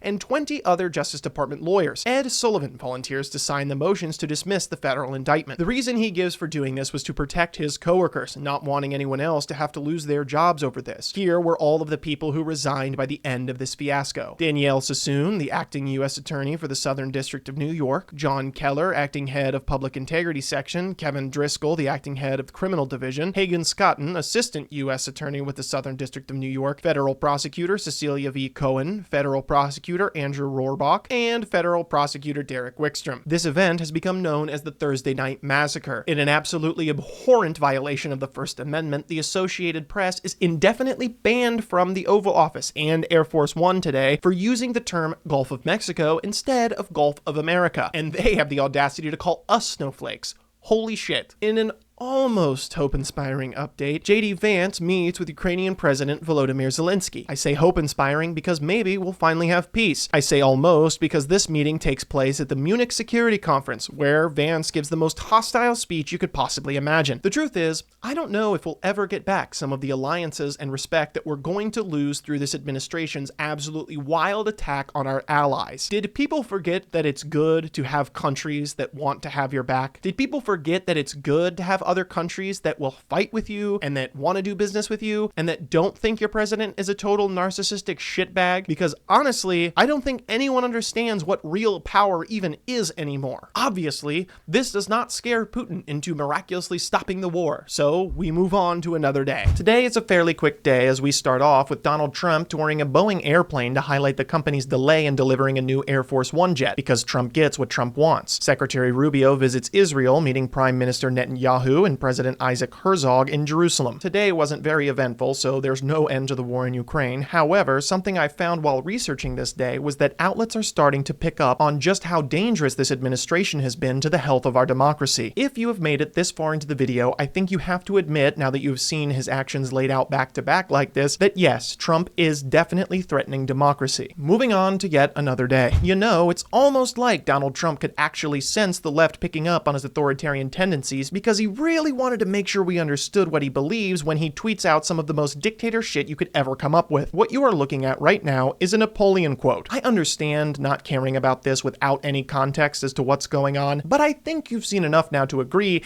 that this is very alarming. With what's going on behind the scenes, with all of the judges trying to stop his unconstitutional and illegal orders, saying shit like this while you're the president should be disqualifying. The Department of Education gets just a little bit racist when it sends out a letter threatening to refund federal funding over consideration of race in most aspects of student life. Well, that's fun. President Donald Trump asks the Supreme Court to allow him to fire the head of a government ethics watchdog agency in his first appeal from his litigious second term, as the case reaches the highest court in the nation. This is in relation to Hampton Dellinger, who got fired earlier this month by Trump despite protections enacted by Congress, which require an administration to show cause for dismissing someone from the post before their 5-year term has ended. Feeling the pressure of the Supreme Court, Donald Trump attends the 2025 Daytona 500 to cool off after all of his unconstitutional and illegal actions. A source tells the BBC today that Ukraine has not been included in the US peace talks with Russia as of yet, meaning that right now Donald Trump is just shooting the shit with Putin, the guy who actually started the war, without any input from the country that was actually fucking invaded. Surely Trump isn't biased in this conflict, he's just looking out for American interests. With obviously no end to the war in Ukraine, we end week 4 and move on to week 5.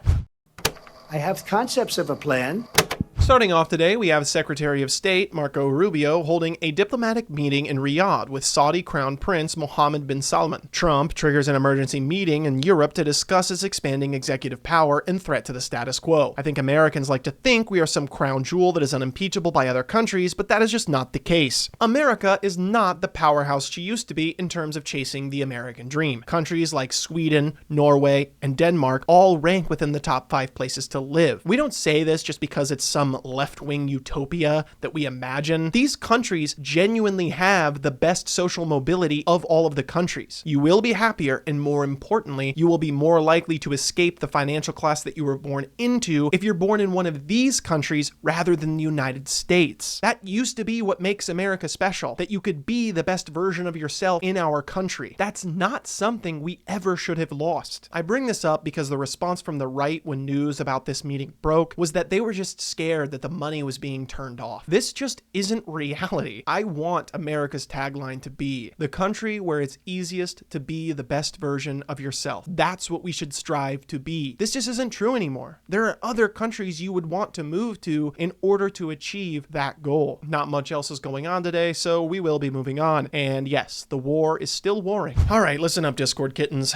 This one is a doozy. When I first heard news about this order, it sent shivers down my spine. It's really hard to publicize just how dangerous orders like this are when you don't already understand the interworkings of how the government should work. It's not easy to write on a headline or explain in a couple sentences. Executive Order 14215. The President and the Attorney General, subject to the President's supervision and control, shall provide authoritative interpretations of the law for the executive branch. Marbury versus Madison is the landmark Supreme Court case of all Supreme Court cases. This decision is what established the precedent that it is the judiciary's job, more specifically the Supreme Court, to interpret what the law is. I'd like to acknowledge that this order only applies to the executive branch, so it does not have any say over how the judicial or legislative branches interpret the Constitution. But the executive branch is still at the mercy of the Supreme Court's interpretation of the Constitution. We should want an executive branch that follows the judicial branch's interpretation of the law given to us by the legislative branch, not one at the sole discretion of the president or the attorney general. This isn't just firing people the wrong way or not going through the right process or using the wrong branch of government. This is directly a challenge to the most foundational Supreme Court decision in American history. This is aimed at fundamentally changing how the three branches of government work. Not to beat a dead horse here, but this is exactly out of Project 2025. Their end goal is to take away the power to write laws and control the budget from Congress, take away the power to interpret the law from the judicial branch, and enforce the law however they see fit as part of their executive power. That way, they have full control over the government. No one can stop them. And then the others just become facades. They become jokes. They don't actually do anything. In other news, the campaign to cut as many jobs as humanly possible from the government has reached the FDA, including jobs reviewing the safety of food ingredients, medical devices, and tobacco products like electronic cigarettes. So less safety, yay! Nothing else to talk about today, so that means no end to the war in Ukraine. Let's move on. Unfortunately, we have to start today with what is, in my personal opinion, the most abhorrent official post in the history of the White House. They post deportation ASMR. I'm an atheist, but this shit genuinely makes me wish there was a hell after we die where people would have to pay for the shit they do while they walk on Earth.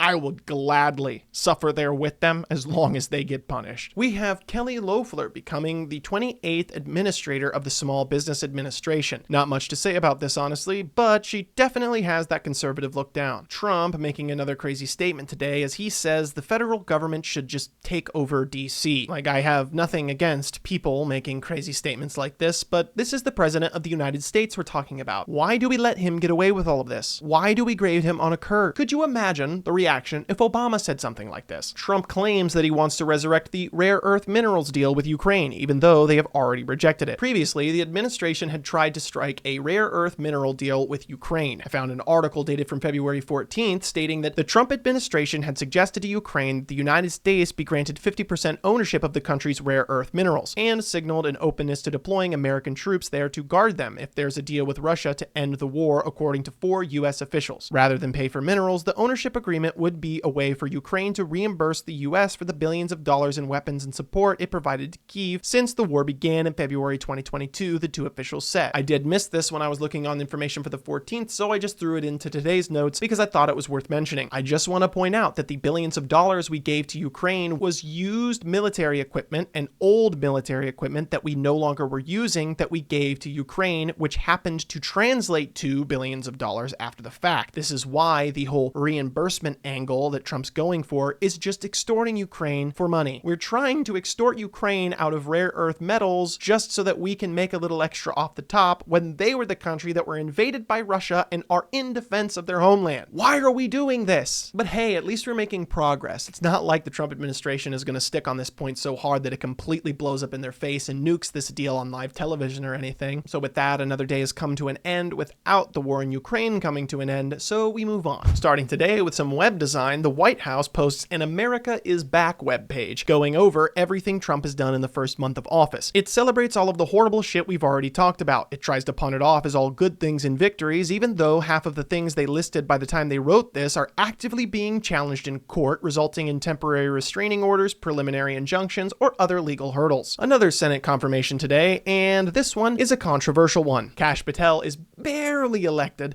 as director of the FBI in a vote of 51 to 49. What does your boy got going on? Well, he's extremely critical of the FBI, which I mean, hey, what's the problem with that? Everyone's allowed their own opinion, right? The problem is he wants to completely dismantle it. The real reason he's so critical is that he has had his communications pulled by intelligence agencies many times in relation to a variety of cases. His communications were subpoenaed in relation to the investigation into Donald Trump's connections to Russia in 2016, which, as much as the right-wing media insisted it was a hoax, did show evidence that Russia interfered with the 2016 election with the intention of getting Trump in office and causing Hillary to lose. He himself sued the FBI director Christopher Wray for this, as well as other officials for the Justice Department, arguing it was retaliation for his connection to Donald Trump. These cases went nowhere. In 2018, Kash Patel was mentioned specifically by Q, which, until researching for this video, I had no idea that QAnon actually had a "the guy." Like I said, I'm not one who typically gives conspiracy theories any entertainment, as 99.97% of the time they're complete bullshit and not right, but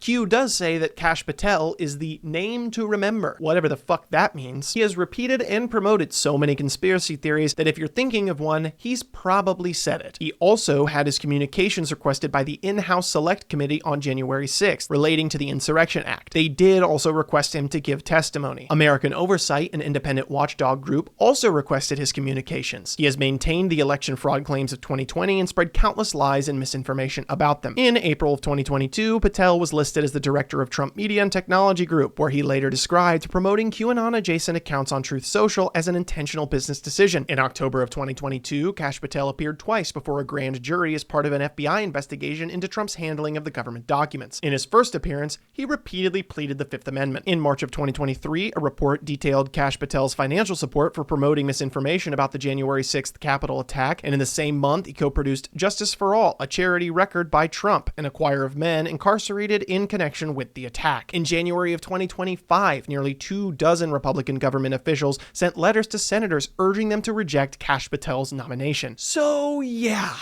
this guy is a fucking disaster, and he's in charge of the FBI. Do I even need to say that the war isn't over? In fact, I'm 100% confident that by the time this video comes out, there still will not be an end to the war in Ukraine. Starting today off by dropping in on Trump's war against DEI, he decides to fire Charles Q. Brown Jr. from the post of chairman of the Joint Chiefs of Staff, nominating retired Air Force Lieutenant General John Dan Razin Kane to take his place. Now, what's really interesting about this move is that it's supposedly to combat military leaders who support diversity. Charles Q. Brown Jr. was a history-making fighter pilot and respected officer who was only the second black general to serve as chairman. He only had 16 months on the job before getting fired. That's very interesting. And who did he have to replace him, you ask? This guy, who, by the way, has not had key assignments identified in law as prerequisites for the job, including serving as either the vice chairman, a combatant commander, or a service chief. Note, this can be waived by the president if it's deemed important to national interest. So let me get this straight. To combat DEI, Trump fires someone who is a competent, qualified, well-respected military leader, and then replaces him with someone who does not meet the qualifications for the job and has to be hand-picked, and the law requiring him to have qualifications waived by the president in order to actually give him the role. And by the way, this isn't even normally a position that changes with administration, so he went out of his way to do this. That's very interesting. We have a few more interesting firings to go over as Defense Secretary Pete Hegseth dismisses Admiral Lisa Franchetti, the Chief of the Navy, and General James Slife, the Vice Chief of the Air Force. Admiral Lisa Franchetti is a top officer in the United States Navy. She graduated from Northwestern University in 1985 with a Bachelor of Science in Journalism and received her commission through the Naval Reserve Officer Training Corps program. Franchetti has commanded at every level, including the USS Ross, Destroyer Squadron 21, Carrier Strike Groups 9 and 15, U.S. Naval Forces Korea, and the U.S. 6th Fleet. She also served as the Vice Chief of Naval Operations before being sworn in as the 33rd Chief of Naval Operations on November 2nd, 2023, becoming the first woman to hold this position. I don't know about you, but that doesn't really strike me as a DEI hire. James C. Slife was a United States Air Force 4-star general who served as the Vice Chief of Staff of the United States Air Force from the 19th of December 2023 to the 21st of February 2025. He previously served as the Deputy Chief of Staff for Operations in the United States Air Force from December 2022 to December 2023. He served as the Commander of Air Force Special Operations Command from June 2019 to December 2022, having previously served as the Vice Commander from July of 2018 to June 2019, and Chief of Staff of United States Special Operations Command from June 2017 to June 2018. Slife was commissioned through the ROTC program at Auburn University in 1989. In September 2023, Slife was nominated for promotion to general and appointed as the Vice Chief of Staff for the Air Force. Again, this guy does not strike me as someone who is just a fucking DEI hire. For those of you who don't buy that anti-DEI is just modern day racism, which it kinda is, consider that these dismissals were from positions that were known as Judge Advocates Generals, or JAGs. JAGs of the military play an extremely important role of setting each service's legal priorities and interpreting military law for top leaders. Their roles have historically been viewed as apolitical, and they oversee everything from a wide variety of criminal cases involving the rank and file to make sure commanders are aware of international law in combat. I'm sure you can see how the mass firing of these positions can be extremely dangerous. These aren't people you normally just fire and replace. Kash Patel gets officially sworn in today, and lastly, there is a heated exchange live on air between Maine Governor Janet Mills and Donald Trump as he threatens to withhold federal funding unless they comply with his demands. Has complied immediately, by the way, that's good. But I understand Maine, is Maine here, the governor of Maine? Well, are you not going to comply with it? I'm complying with state and federal laws. We are the federal law.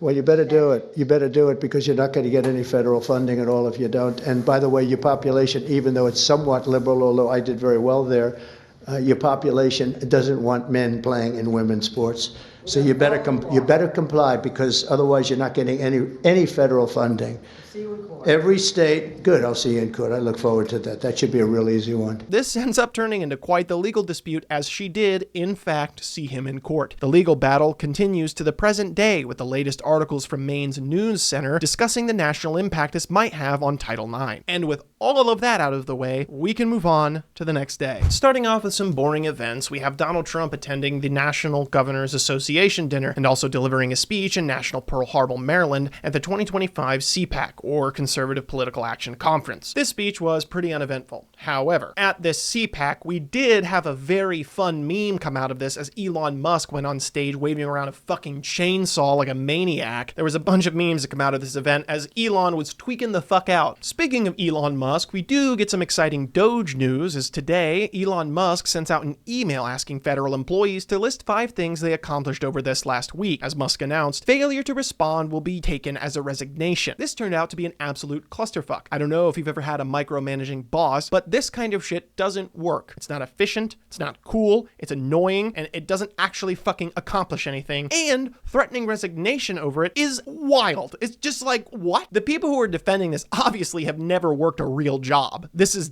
dumb. This is so dumb. Part of the drama is that there was actually mixed messaging as the Office of Personnel Management came out and said that they didn't actually have to respond to this email, that it wasn't mandatory. So most people ended up not responding. And then later, Elon Musk came out and said, oh, actually, it was just a mega prank, bro. Haha, lol. Gotcha. These people are running our government. What What the fuck is this? With all of that said, another day is down. There's no end to the war in Ukraine still, and we move on. Starting today, I just want to stress that this administration is attacking our government and our Constitution on all fronts. The reason why I'm making this all-encompassing, extremely long video is to try to get it through to you that this is a constant, multifaceted attack on all areas of our government. This is a massive movement to make this happen. This is not just a one-off fluke. This is their goal with every cabinet pick, with every federal employee that they're firing and replacing.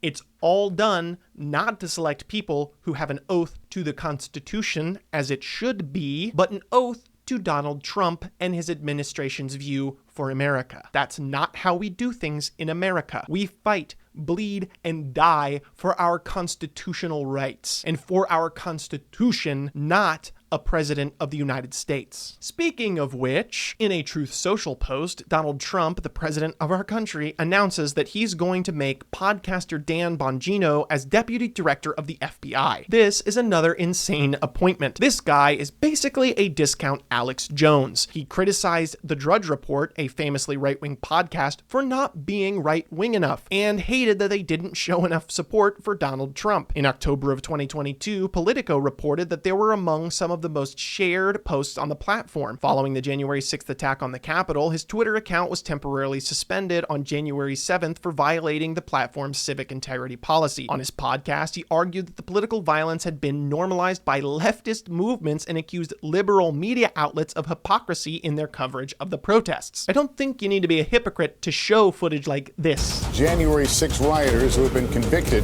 for participating in the attack on the Capitol 4 years ago.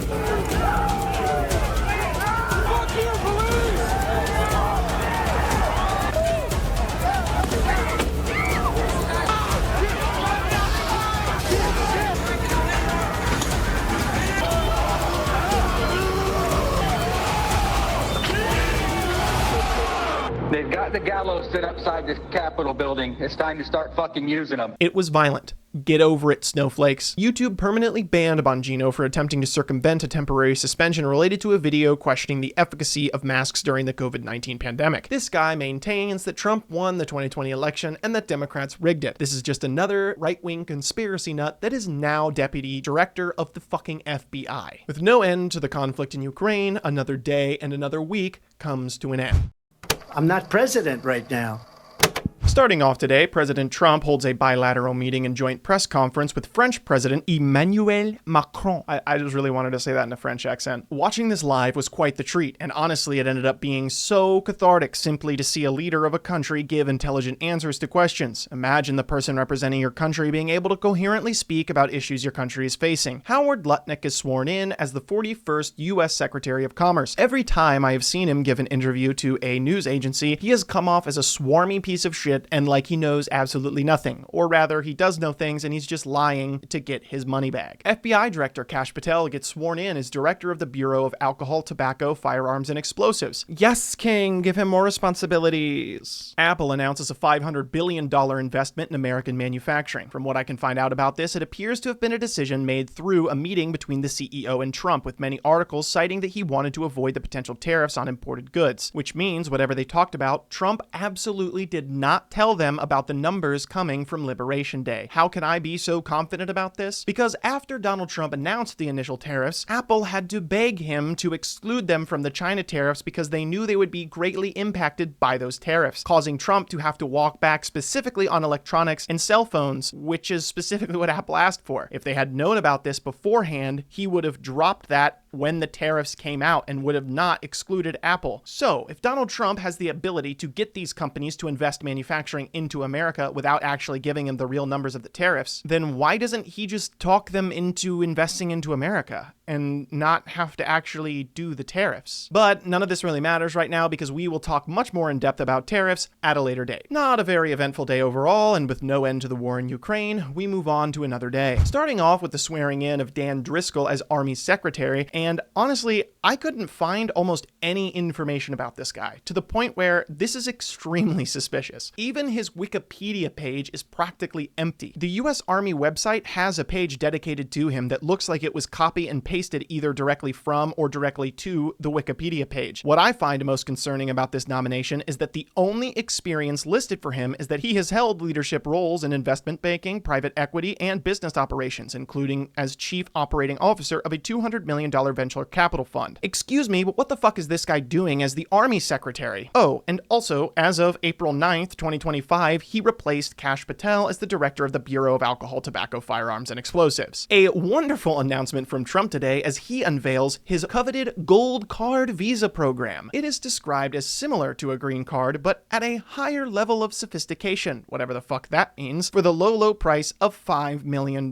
What is this? Paying your way into citizenship into America? Like, I get it kind of already exists, but like, just, signed off by the president of the United States. But the main criticism I have of this is, how does he think this is going to make any money? We're gonna pay down a lot of debt with that, and I don't know, maybe it will sell like crazy. I happen to think it's going to sell like crazy. It's a bargain. And if we sell, just remember, 200,000 of these gold green cards is $1 trillion to pay down our debt.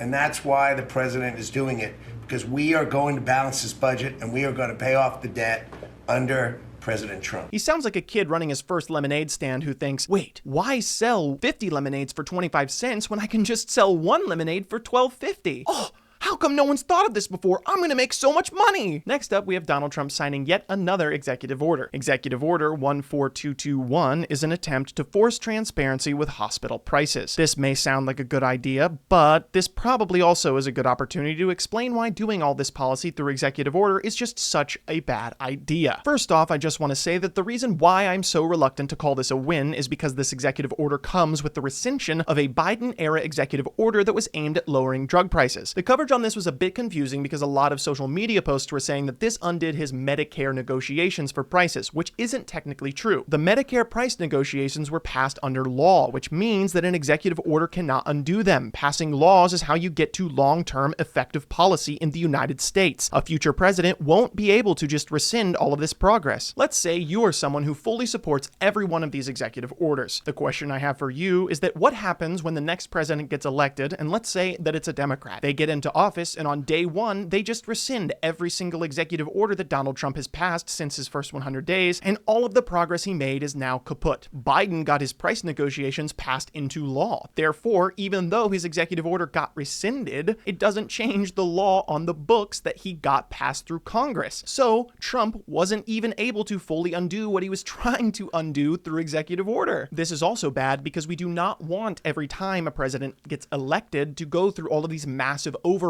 with mass firings, the writing of hundreds of executive orders, a bunch of changes, a bunch of massive overhauls to structures of government. This is not a good thing. And if you were to ask me, hey, aren't you excited that your side will be able to do all this when they get into office? I would tell you no. And do you think that Donald Trump is acting in a way that he thinks he won't be in control of the government for a very long time? If he thought that the next president could just undo all of these actions, do you really think he would be doing it this way? Another day down and another day without the end to the war in Ukraine, so therefore we must move on. We get to cover some fun social media drama today because Donald Trump decides it's a good idea to post an AI-generated video on Truth Social showing a future for Gaza under US occupation called Trump Gaza. Okay, so can we all agree that this is fucking wild? That like the White House official account posting this is kind of just like insane, like crazy. This is the kind of thing you stumble across on 4chan that makes you go, oh, so that's why 4chan has this reputation. And the president of the United States is posting it. I hope that whatever your position is on the Israel-Palestine conflict, that you can agree the president of the United States should not be posting videos like this on his social media account. Just as a quick litmus test to show you how far we've fallen in terms of acceptable public behavior from the president, the biggest public perception scandal that Obama was involved in was wearing a tan suit. That was his big thing. And just for the record, he looked good as fuck in that suit, and you can't change my mind. Getting back into what Donald Trump was actually elected to do, Trump holds his first cabinet meeting in the White House today, and this normally wouldn't be that exciting except for the fact that Elon Musk, the unelected richest person on the planet and government contractor, spoke first. First off, why is this clown even here? He's not in Donald Trump's cabinet. Do you know why Trump won't actually give him a cabinet position or a place in his administration? Because that would open him up to actually being investigated and having to divest his funds from his companies so that he doesn't have a conflict of interest. Not that the Republican majority in Congress would ever even investigate him for it anyway. Trump signaled during the meeting that the United States would not be providing much in terms of security guarantees for Ukraine, a key factor for Ukrainian President Volodymyr Zelensky in any agreement to bring the conflict to a close. Trump later said that Ukraine will be automatically secure because the U.S. will be investing into the nation, suggesting that would be a barrier to Russia. Keep this in mind as it shows that President Trump already knows that Zelensky will not sign a peace agreement unless it has a security guarantee from the United States. As he should, because what's stopping Putin from reinvading years later if there's no guarantee for protection from the United States? We won't let them join NATO, so for them, there is no other deterrent. Trump also clarified that Medicaid and Social Security will be left untouched, despite spending bill passed from the House that has a goal of $2 trillion in spending cuts. The Senate also confirms Jamieson Greer as the U.S. Trade Representative. Trump announces that tariffs on Mexico, Canada, and the EU will go into effect soon. I tried finding the exact date, but I found conflicting dates in the articles about this announcement. Some give March 2nd, and some say April 2nd. I'm more inclined to believe the April 2nd date since that was Liberation Day, but honestly, this shit is extremely confusing. I have no idea how companies are going to keep up with these tariffs. Another day is complete,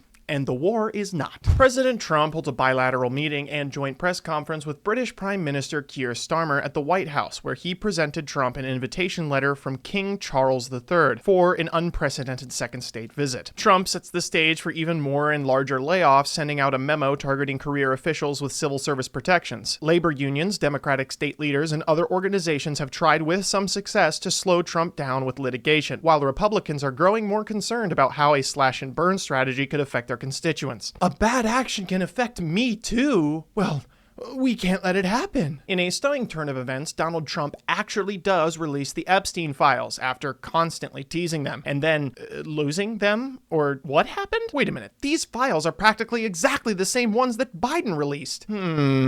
Interesting. This one even set off people in r/conservative, which has become the worst echo chamber on the internet, so that's pretty fucking impressive, honestly. As this day comes to a close, the war in Ukraine rages on. Vice President J.D. Vance delivers some remarks at the National Catholic Prayer Breakfast. Not really much happens here. But today, we finally have some serious movement on the Russia-Ukraine conflict. I know it's been a fun bit saying this every single day, but I'm sure we're going to get somewhere with these negotiations. Donald Trump and J.D. Vance hold a televised bilateral meeting in the Oval Office with Volodymyr Zelensky. Do we finally get an end to the war? Ladies and gentlemen, I present to you exactly what not to do in foreign diplomacy. During this meeting, everyone in Trump's administration treats Zelensky like absolute shit the entire time. Did we forget that they are the ones who are under attack? The answer to that question is actually yes. Donald Trump teases him in tweets calling him a fucking dictator. Did we forget that Russia invaded them? Did we forget that they have been holding their own against Russia for far longer than anyone ever thought was even possible? They act like this is the first time they've ever heard of these security guarantees, like he's asking for too much. They make him out to be completely disrespectful and even make side-handed remarks like, "Have you even said thank you?" Have you said thank you once?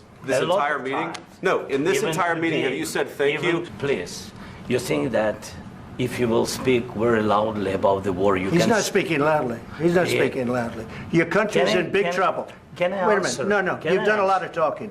Your country is in big trouble. I know. You're not winning. I know. You're not winning this. That's some petty fucking shit. Who the fuck even says that? What is this, high school? Then there was the infamous question of... What was your second question? My second question for President Zelensky. Why don't you wear a suit? You're at the highest, why don't you wear a suit? You're at the highest level in this country's office, and you refuse to wear a suit. Just want to see if do you own a suit? Motherfucker, they are at war. What do you mean? The fuck you mean wear a suit, you thick-skulled dipshit? Speaking of wearing a suit, did y'all forget that your little neo-Nazi e-boy came to the first cabinet meeting looking like he just got back from fucking Comic-Con? This was so embarrassing to watch live. I literally hardly could take it, had to turn it off and come back later to watch the rest of it. And to cap all of this off, it ends with them kicking him out of the Oval Office and asking him to leave.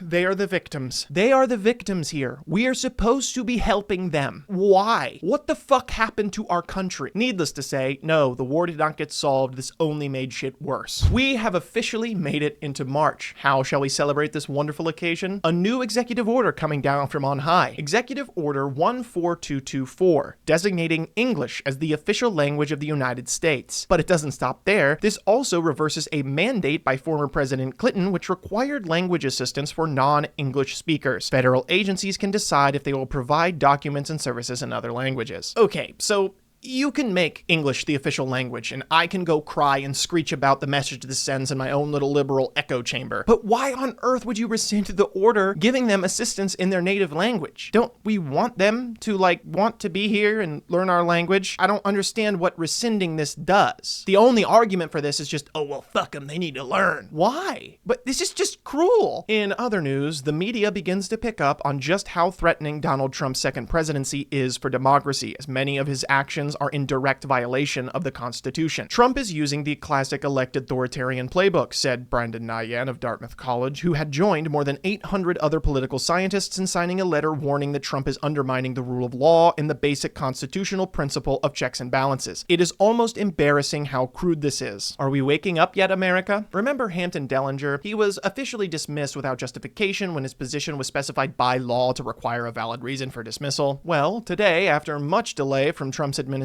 and a TRO, Judge Amy Berman Jackson issued a ruling that Dellinger's firing was unlawful, and he was to be fully reinstated in his job. The Department of Justice appealed this, obviously, and as of March 5th, 2025, the United States Court of Appeals for the District of Columbia Circuit lifted the stay imposed by the district court, allowing his dismissal. Dellinger then dropped this lawsuit and accepted his dismissal. Honestly, I wouldn't want to work for an administration fighting so hard to fire me either. I hope you didn't forget this, but no, the war in Ukraine has not ended yet. Also, I hope you're not tired of my voice because we're not even halfway through. Moving on. Starting off the end to the 6th week of his presidency, Donald Trump announces that he's going to start a U.S. crypto strategic reserve, which will include Ripple, Solana, and Cardano. Then, 2 hours later, he added Bitcoin and Ethereum, probably because people started freaking out when he announced this, thinking, why aren't the two most popular cryptocurrencies included in this strategic reserve? Why are there 3 random ones we've never heard of? What the fuck? I'm gonna keep it real with you. I don't know shit about cryptocurrencies, and I do not want to spend the time it would take to actually fully understand them well enough to explain it in this video, so I'm just gonna go pawn you off to other people and to research it on your own. You're gonna have to consult your local crypto bro in order to get a good answer on this, but I will point you in the direction of Atrioc because he uploaded a video about this, and I'm pretty sure that his tone was pretty negative. Today is, from what I can gather online, as well as my personal feelings at this time, when it really started to sink in for people that Donald Trump's second presidency was about to be much, much worse than his first presidency, and that the things he was doing weren't just, oh, kinda bad,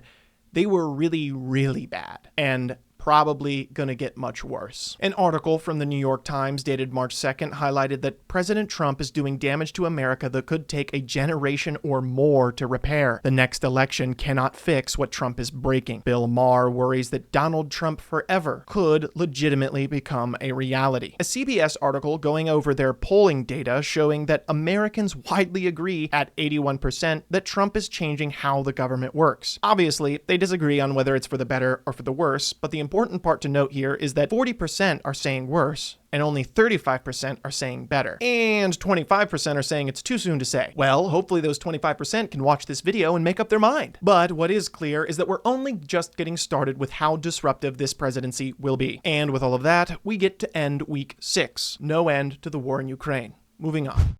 If Ivanka weren't my daughter, perhaps I'd be dating her. Starting off today with a small win for the Trump administration, he holds a press conference where he announces TSMC will be investing at least $100 billion in US-based semiconductor manufacturing today. From what I can find, they made the decision again through a conversation with the administration, and importantly, before any major tariffs are put in place. Bringing companies and manufacturing back to America is a good thing, but again, it is highly dependent on how the administration handles this moving forward, whether or not it incentivizes other companies companies to come here and for companies that are here to stay here. The Senate confirms Linda McMahon as the 13th U.S. Secretary of Education. She also has next to no qualifications for this position. Keep an eye out for this one because, spoiler alert, she does some pretty stupid shit. Trump just cannot seem to beat the Russia connection allegations as he unleashes a firestorm of tweets and statements blaming Ukraine for starting the war and moved away from backing Ukraine by throwing a childish temper tantrum. This is all fallout from the meeting on the 28th, and he further orders a pause on all future assistance to Ukraine. I won't go into full detail about my thoughts on all of this in the video, but this is one of the things I will talk more about in my sources document. Not much else happens, the war does not end, and another day flies by. Today's headlines were pretty much conquered by one story, which was President Trump's first presidential address to Congress. I think this perfectly mirrored the way the country is feeling at this point about his presidency. The Republicans stood and cheered for every single turd that rolled out of Trump's pursed lips, while the Democrats stayed motionless and silent. They did not clap or cheer for a single event because the entire country isn't whole. Trump does not speak for all of the American people. I did make an entire video discussing my thoughts on this if you want a more in-depth analysis of this event, but the entire event really just felt surreal to watch, because as Trump sits there trying to make it as some big victory for the country that he's president again, the truth is, the strength of our country has never been weaker. He's just tearing down our country. With another day written into history and no end to the war in Ukraine, we move on. As we enter yet another day, Trump announces a 30-day tariff break for the automobile manufacturing sector. If you can remember where we stand on tariffs, which honestly I can't, this is from the Mexico and Canada tariffs. The reason he gives for this pause is so that they are not at an economic disadvantage. So it would appear he can at least acknowledge that these tariffs can be catastrophic for companies that can't just magically spawn in manufacturing and supply chains in America overnight. The tariff relief, unfortunately, does not extend to many other products the U.S. imports from Canada and Mexico, including lumber, fresh produce, tequila, and Canadian whiskey. Economists say that much of the cost of the tariff is ultimately going to be passed along to consumers. At least these tariffs are not going to be applied to every single country in the world. I mean, there's no way he would do that. Trump is an S-tier economist. He would never do something that crazy and stupid. He knows, obviously. I mean, he would never, as he admits himself, put American companies at an economic disadvantage just for blanket tariffs, right? After meeting with 8 individuals who had been held hostage by Hamas, President Trump issues his last warning to Hamas to release all the remaining held in Gaza. Guys, don't worry. Trump is really good at negotiating in terms of foreign conflict. I'm sure this will be resolved soon. Just right after Ukraine, but after that for sure. Speaking of foreign policy, Donald Trump announces today that he will be suspending all intelligence communications with Ukraine. Remember, all of this is over the spat they had on the 28th, continuing to state that he just wants the war to end and isn't on anyone's side. It's interesting that he just happens to keep fucking over Ukraine during all of this negotiating and not at all inconveniencing Russia. It's just weird. If you want more information about foreign affairs, I suggest you try out Ryan Macbeth. He is an intel analyst who travels all over the place and very frequently posts about conflicts and foreign policy. I can't say whether his takes are good or bad. I haven't watched him enough to know, but I do know that he is very well sourced and well researched and typically tries to stay to the facts. But don't crucify me if you find out he has some really bad take. No, the war in Ukraine has not ended yet. Moving on. Okay, forget literally everything I just said about tariffs because Donald Trump pauses the tariffs on Mexico and Canada until April 2nd. I cannot wait to find out what happens on April 2nd. So in effect, Donald Trump initiated a trade war between the United States and Canada where he effectively got nothing because Canada actually has a backbone and stuck up to us. So then he decides to pause the tariffs for 30 days. The economy starts to tank because of the chaotic nature of these tariffs, and so he removes the automotive sector from the tariffs. The economy's still going downhill. He decides to again pause them until April. Aren't we supposed to be bringing manufacturing back to America? Constantly placing and removing these tariffs do not bring them back for the long term. Companies want stability. They want to know what the price is going to be, and they want to save money over the long term. They do not like when you place tariffs off and on within the same month. They can't even tell what their quarterly earnings are going to be because the tariffs change within fucking days. So what the fuck is he doing? Like, this isn't how tariffs work at all. President Trump issues a memorandum today saying that it is the policy of the United States to demand that parties seeking injunctions against the federal government must cover the costs and damages incurred if the government is ultimately found to have been wrongfully enjoined or restrained. Congressman Al Green is censured by the House of Representatives for speaking out of have turned during President Trump's address to a joint session of Congress. This was super disappointing to see, especially because I believe there were 8 or 10 Democrats who actually voted for this. They all should have been standing with him, not voting for his censure. Truthfully, all it is a slap on the wrist, so nothing actually comes out of this, but it is definitely a bad look for the Democrats. Another impressively disastrous executive order, Executive Order 14230, addressing risks from Perkins Coie LLP. This is a major red flag of what Trump's true intentions are. Not only is this exactly the weaponization of government that the right is constantly trying to accuse the left of doing,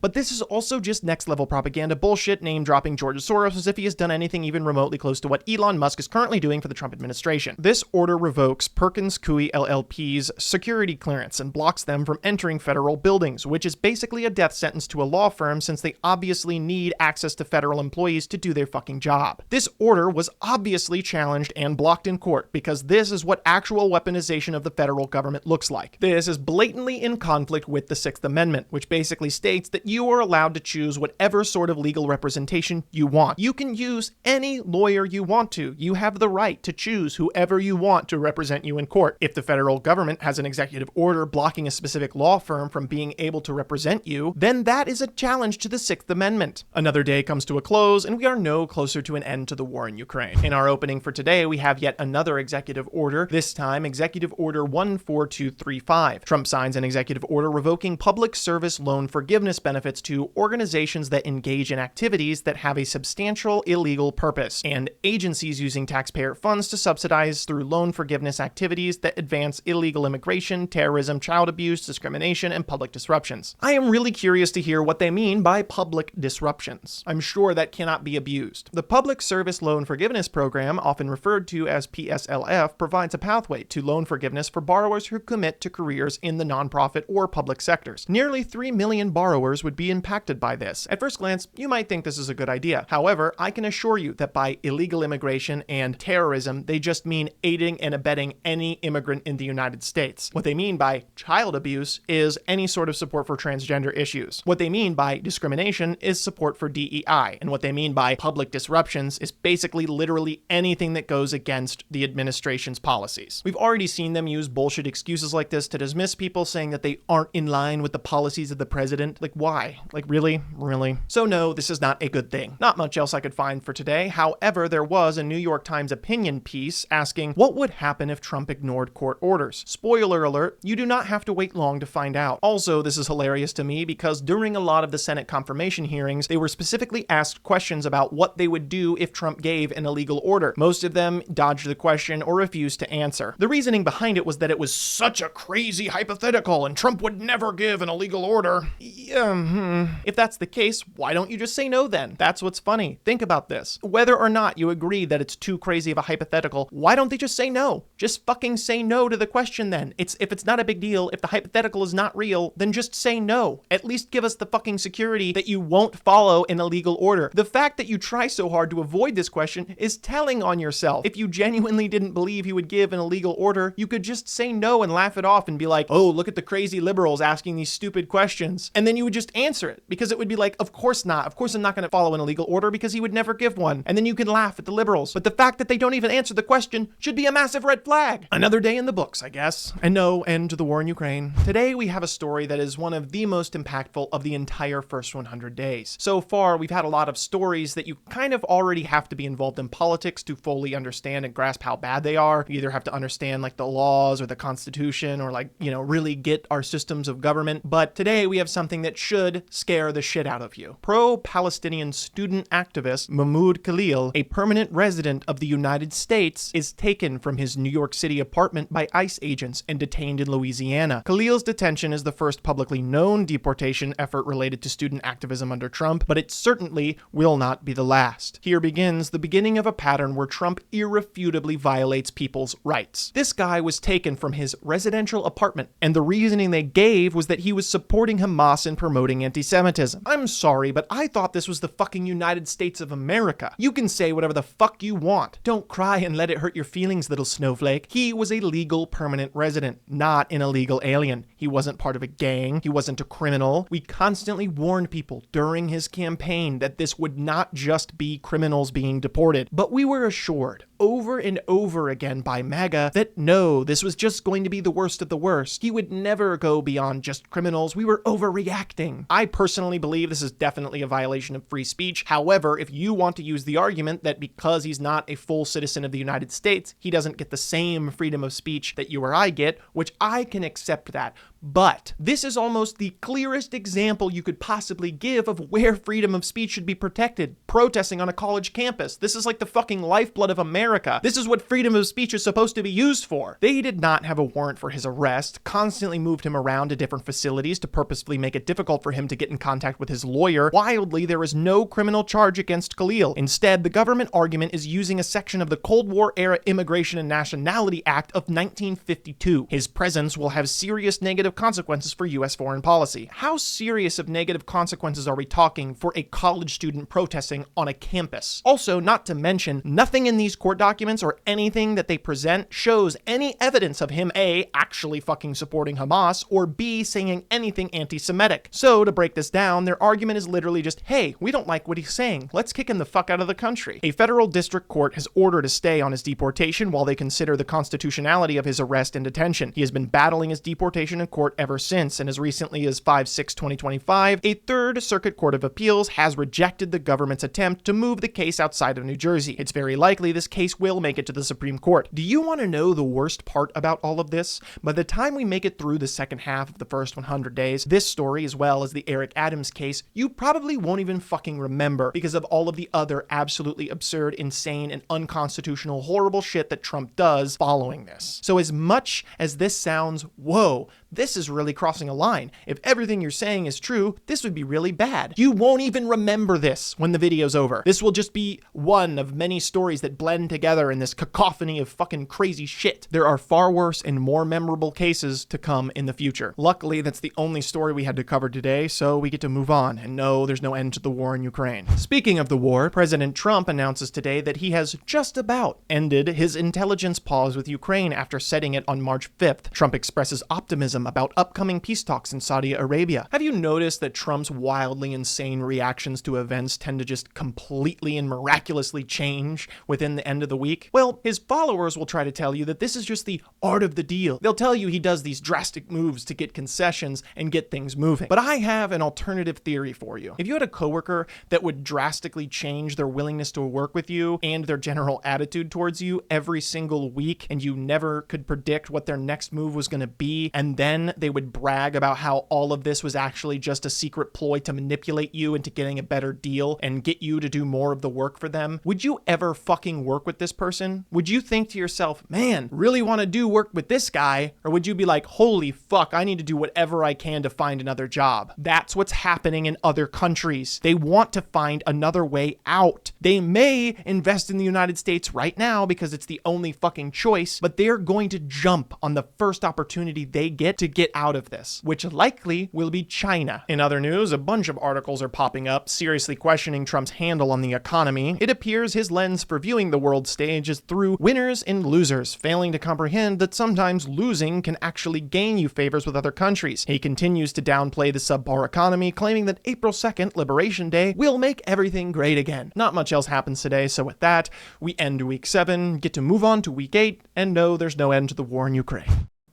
When she happened to turn black. Starting off today with another Senate confirmation, we have Lori Chavez de Rimmer as the 30th U.S. Secretary of Labor in a vote of 67-32, and Kristi Noem swears in Sean M. Curran as the Director of the U.S. Secret Service. District Judge Jesse M. Foreman rules that Mahmoud Khalil cannot be deported from the U.S. while the district court assesses the case. It appears the courts aren't buying Trump's shaky legal justifications for deporting people. I'm sure this won't inspire the Trump administration to start using extra legal means to deport people. Looking for more coverage about today specifically, I found it quite funny that a lot of the coverage was about markets performing poorly and questioning Trump's economic policies, stating a possible recession could result from his tariff policy, which I find hilarious because the markets have yet to see just how horrible Trump's economic policy really is. Today was rather uneventful, and no, there's no end to the war in Ukraine, so onward we march. Today officially marks day 50, and even with a Republican majority in both houses, the spending resolution almost shuts down the government because Republicans do not know how to operate the government. impeachment. Fun little truth bomb, since 1995, Republicans have controlled both houses for every government shutdown besides one where they only controlled the House. And the most recent one was during Trump's last presidency. They were only bailed out when Democrats won the midterms in 2018. The reason why this bill had such a hard time passing was that it gave more power to the executive branch and moved funding from fighting fentanyl to more mass deportation efforts. It's important to note that this only funded the government through September 30th. So when that date comes back around, it'll be fun to see what exactly they decide to do with the federal budget. This bill was hotly contested as the vast majority of the left wanted the Senate Democrats to vote no on the bill, which would force a government shutdown. But some senators,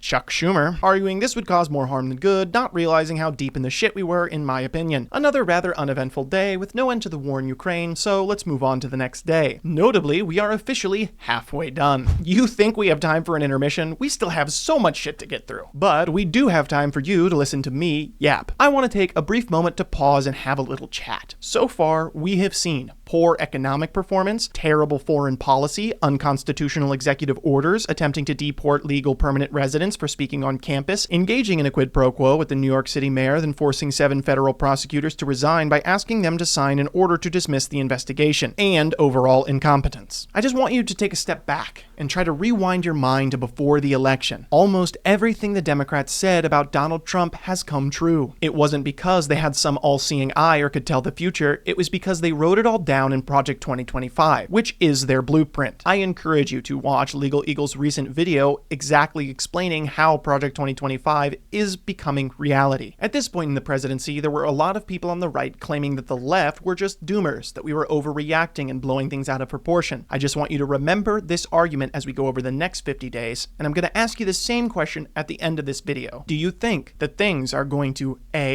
turn around, get much better, and he's actually going to bring America into a golden age? B, things are just going to go all right, pretty average, not much will happen, and we won't hear about much else for the next 50 days? Or C, it will get much, much worse. Just want you to keep that in mind as we go through the next 50 days. Starting today off, we have Trump holding a bilateral meeting and joint press conference with Tasha Michael Martin at the White House. At this point, most media outlets are covering Trump poorly, even with Fox News having a tough time defending the administration's actions. News breaks that the Department of Education is gutting its civil rights department. And before the general public even knew he existed, a man by the name of Kilmar Abrego Garcia gets pulled over and arrested by ICE today. He had his 5-year-old son with him in the car. After they detained him, they moved him to various facilities around the country, making it very difficult to contact him. This will become a very important story. Another day comes to a close with no end to the war in Ukraine. President Trump holds a bilateral meeting with NATO Security General Mark Rutte at the White House today, and the Chief of Global Operations and Delegated Committee Emir of the Islamic State is killed by the U.S. Central Command Forces pursuant to Donald Trump's orders. Chuck Schumer performs career suicide as he announces that he will actually be voting to pass the continuing resolution. The left absolutely implodes over this, me included. At the time, I had no idea why in the fucking world he would even vote yes to this. People are still worried about a coming recession because of poor economic performance, which is just rich knowing what we know now. And last but not least, the Trump administration's Environmental Protection Agency announces aggressive rollbacks of environmental protections. Another day written into the books without an end to the war in Ukraine. Today, the Senate does end up passing the continuing resolution in order to avoid the government shutdown. If I were to be honest, looking back, it's hard to say what the right call was. The reasoning was if the Democrats handed the Republicans the keys, they would end up driving America off a cliff, and then the public's perception of them would crash, which is exactly what happened. Trump's approval rating at 100 days ended up being 39%, the lowest in 80 years. However, giving them this bill without demanding at least some concessions is extremely dangerous and almost certainly the wrong call. I am firmly on the side that this resolution never should have passed, even if it's just for the optics of the government always shutting down under Republican control. Either way, this really hurt the public's opinion of the Democratic Party, with its approval rating being even lower than Trump's. Chuck Schumer's approval rating individually was at an all-time low. Secretary of State Marco Rubio declares South African ambassador to the U.S., Ibrahim Rasool, a persona non grata, which basically just means he got uninvited to the birthday party. Rubio also announces visa bans on Thai officials on human rights grounds following the deportation of Uyghurs from Thailand to China. President Trump delivers a speech at the Department of Justice headquarters that overall was pretty uneventful. uneventful, other than the usual divisive rhetoric and doubling down on targeting people with the Department of Justice. But honestly, that's pretty much par for the course at this point. The Trump administration releases a draft list of 43 countries as part of a new travel ban. Deja vu, anyone? If you remember from Trump's first attempt at being a functional president, the Muslim ban was extremely controversial. Every article I can find giving justification for these travel bans only ever references deficiencies that seem very vague, and no one says what the administration wants from these countries. It's been a hot minute since we've covered any executive orders, so here are a few worth mentioning from today. First up, we have Executive Order 14236, additional rescissions of harmful executive orders and actions. This order again is just taking away more inarguably good things away from the American people. It revokes the $15 minimum wage for federal contract workers, which, like, okay, whatever I guess, but he doesn't replace it with any new laws or regulations, which is fine, I guess, but he just seems hell-bent on overturning every single protection and executive order passed during the Biden administration. Almost like he has Biden derangement syndrome or something. Editor David here. Hilariously, while making this video, a study came out showing that Donald Trump during his first 100 days has said or posted about Biden 580 times,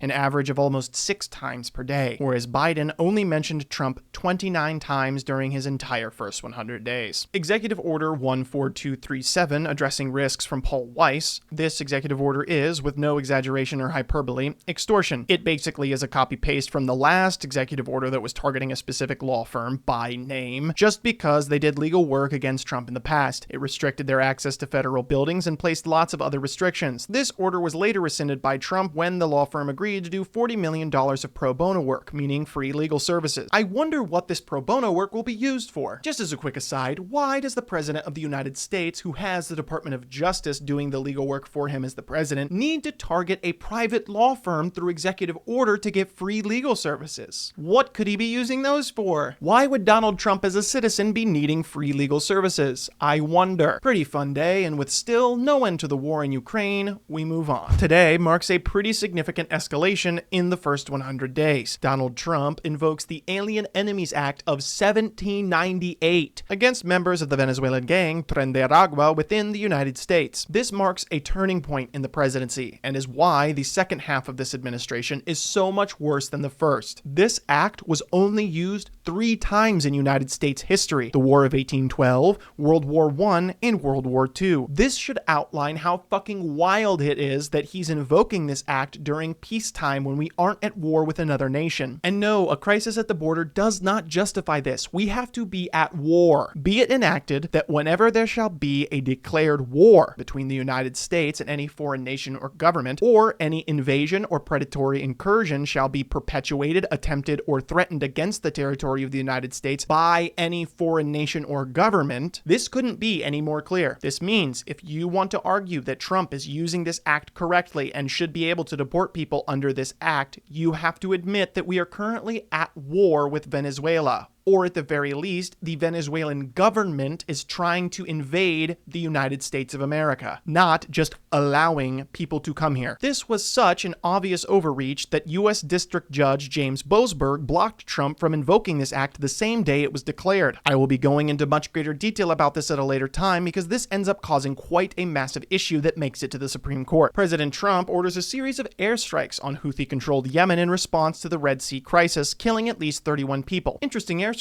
It would be a shame if someone was accidentally given critical information about this military strike before it happened without the knowledge of the United States government. But I'm sure our lovely leaders would never let that happen. Good thing our glorious Pete Hegseth respects national security and follows all OPSEC regulations, unlike that bitch Hillary. Still unknown to most of the nation, today is the last time Vasquez Sura has heard from her husband, Gilmar Abrego Garcia. It would be on this day that he was wrongfully sent to the El Salvadorian prison. And that wraps up today without any further news about Ukraine. I'm sorry. Here is where shit really starts to hit the fan. Today, Donald Trump deports 261 alleged members of Tren de Aragua and MS-13 to El Salvador's prison that, by the way, Trump is paying the dictator of El Salvador to use, in spite of the court order from Judge Boasberg blocking them from doing so. The White House official statement on this matter is that the deportees had already left United States soil by the time the court order was signed. This was a blatant lie. If you want the detailed analysis for this case, I again turn you towards Legal Eagle that has a wonderful breakdown of this case. They go into much more detail. The brief overview is that the administration knew this order would stop them from deporting the citizens, so they ignored it and told the planes to take off anyway. The courts caught wind of this and specifically called the administration to inform them that this was illegal and that if the planes were already in the air, they needed to turn them around. They claimed the planes didn't have enough fuel to turn around, so then the court told them they could land, refuel, and come back. They did no such thing. What makes this worse is that some of the people they were sending to El Salvador were Venezuelan citizens, meaning it is likely that some of them have literally never set foot in that country before. There is no legal precedent for sending the citizens of one country to another country's prison. Also, MS-13 is not Tren de Aragua, nor is it located in Venezuela, so there is no reason this should be covered under the Enemy Aliens Act. This case quickly became national news and sent shockwaves across the legal community. During this case, Trump was publicly calling for Boasberg to be impeached. This, of course, is extremely dangerous, as this is how the courts should be acting to these heinous illegal actions. It's clear that Trump doesn't care about the Constitution. This was so egregious, it even prompted a statement from the Chief Justice himself, John Roberts. For more than 2 centuries, it has been established that impeachment is not an appropriate response to disagreement concerning a judicial decision. The normal appellate review process exists for that purpose. Justices never make public statements like this. It is highly irregular, which highlights just how unprecedented these actions are. The case eventually made it to the Supreme Court, where disastrously the conservative judges voted 5-4 to overturn Boasberg's ruling. However, this was not the win the Trump administration tries to push, because while the decision was ruled 5-4 in their favor, the opinion stressed that all 9 judges agreed that the Trump administration was violating the due process rights of these individuals. They only had issue with the way the case was filed. They ruled the cases needed to be brought up individually through habeas corpus, not as a class action. Which, by the way, that is a really fucking stupid decision for them to make, which is why the decision is only 5-4 and not more unanimous. The dissenting judges argue specifically that doing this delineation between habeas corpus and class action is really fucking stupid, especially given the nature of the case, but I don't have time to get into all that. We need to keep moving. For all of the rhetoric of the dissents, the detainees subject to removal orders under the Alien Enemies Act are entitled to notice and an opportunity to challenge their removal. One of the dissenting judges for this case was Trump's very own Justice Sonia Sotomayor, where she said it would be harder for people to challenge deportations individually wherever they are being held, and noted that the administration has also said in another case before the court that it's unable to return people who have already been deported to El Salvadorian prison by mistake. She wrote, "We, as a nation and a court of law, should be better than this." What's important to keep in mind is that no one in the Department of Justice is denying that these actions are illegal. Even the Supreme Court decision was based upon how these cases were filed, not the merits of the case. The Department of Justice knows what they're doing is illegal. All of their arguments in court were obfuscations from the fact that this was illegal. They tried to claim that they thought a verbal order was not the same as a written order, that they didn't understand the order, that they didn't get it in time, that they were confused by it. They just were making fucking excuses. They never deny that it's illegal to do what they're doing. They're just trying to get around it. They're just using Redditor arguments because they're fucking terrible lawyers. Closing the day out with some much less exciting news, Trump dismantles the Voice of America. Executive Order 14238 ended a lot of perceived bureaucratic federal agencies, but again, most of them are straight up directly responsible for good things. For instance,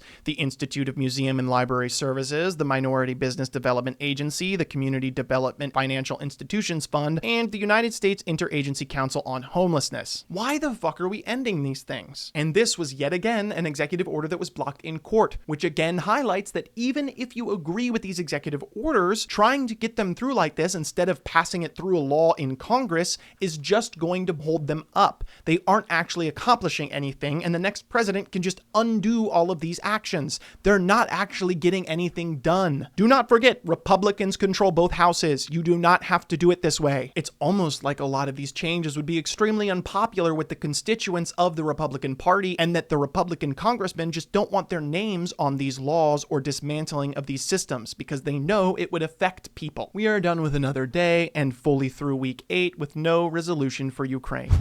And they say the noise causes cancer.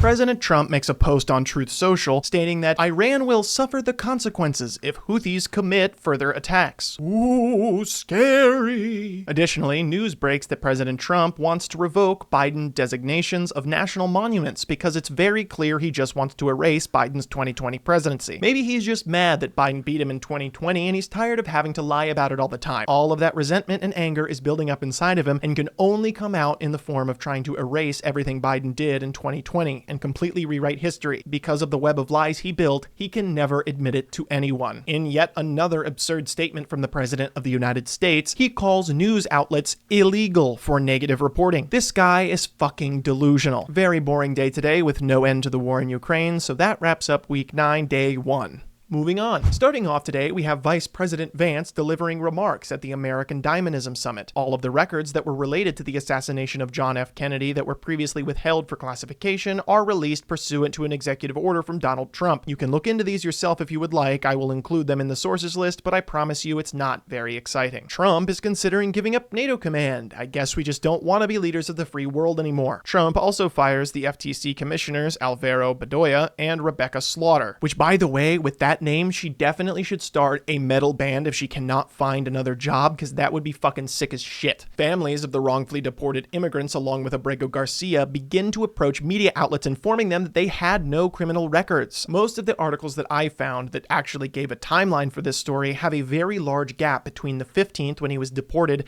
and the 31st or April 1st when the quote administrative error comment was made. I will be diving into this in full detail on the 31st simply because the same day that his actual court case was filed, March 24th, 2025, is when the massive Signalgate controversy broke, completely eclipsing the story in the news. Ladies and gentlemen, President Trump makes a phone call to Russian President Vladimir Putin in order to negotiate a ceasefire between Russia and Ukraine. Maybe we finally get an end to the war this time. No, not really. So, with that depressing news, we finally move on to another day. News breaks of a French scientist being denied entry to the US after phone messages critical of Trump were discovered on his device. It turns out Donald Trump is wielding his newfound executive power exactly like a paranoid dictator thinking that everyone is out to get him. Significant changes to Social Security are in fact coming, as the latest move by the Trump administration will require new and existing recipients to either verify themselves online or have their IDs verified in person, even while more than 40 field offices are slated to be shut down by the Department of Government Efficiency. Oh my God! Ladies and gentlemen, let's not get too excited, but President Trump does actually hold a follow-up negotiation phone call with Ukrainian President Volodymyr Zelensky following his call with Russian President Vladimir Putin the previous day. Maybe we get an end to the war before Easter? Perhaps, but it definitely doesn't happen today. So we move on. Starting off the day strong with some executive orders signed by the president, we have Executive Order 14241, the immediate measures to increase American mineral production. The executive order is worth mentioning simply because it is again using wartime powers to achieve things that could easily have been implemented by legislation or simply working with companies through other means. There is no reason to be enacting these wartime powers so hastily, unless your goals are actually to expand presidential power and completely change the precedent of how the United States government should work. I don't know though. Executive Order 14242, improving education outcomes by empowering parents, states, and communities. This order directs Education Secretary Linda McMahon to begin dismantling the United States Department of Education. This is obviously a massive problem, as the Department of Education can only be closed via an act of Congress, which, by the way, this administration is disastrously bad at. Doing everything by executive order is a bad sign. It means you are bad at governing. It means you cannot find common ground with the people who are supposed to be representing the will of the people.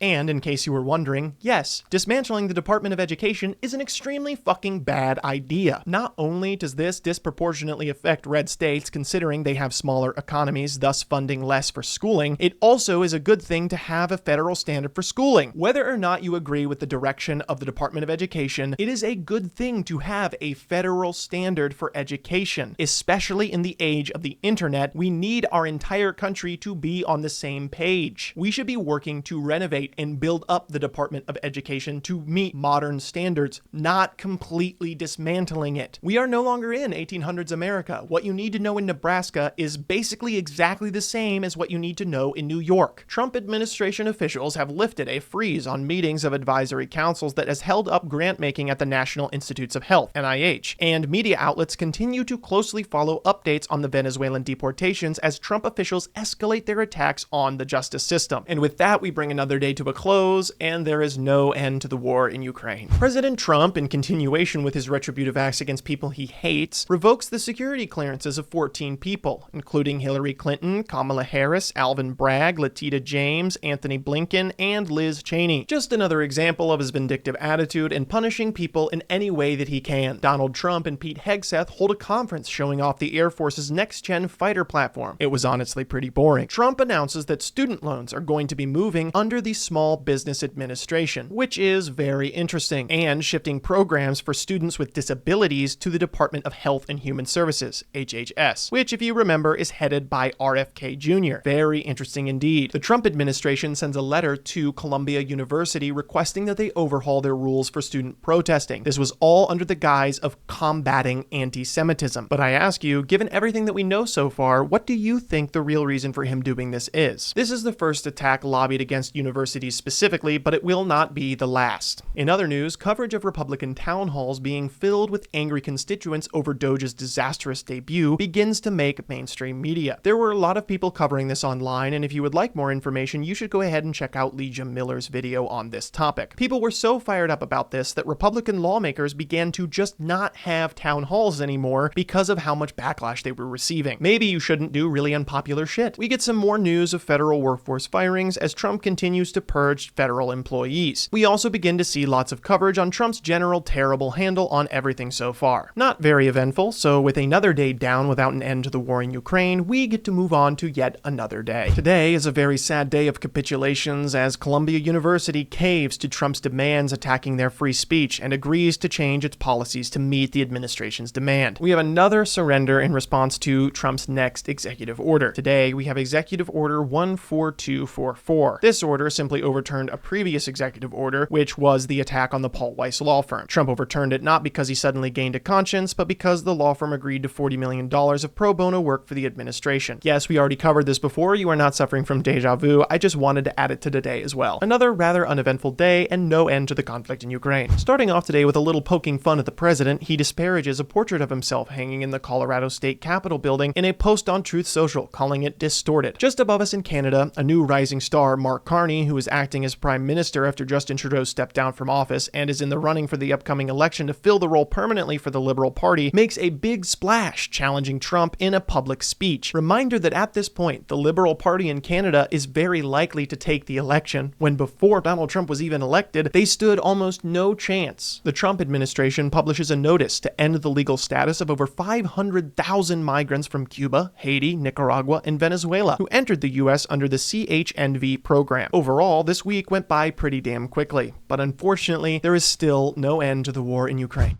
In the middle of Fifth Avenue and shoot somebody.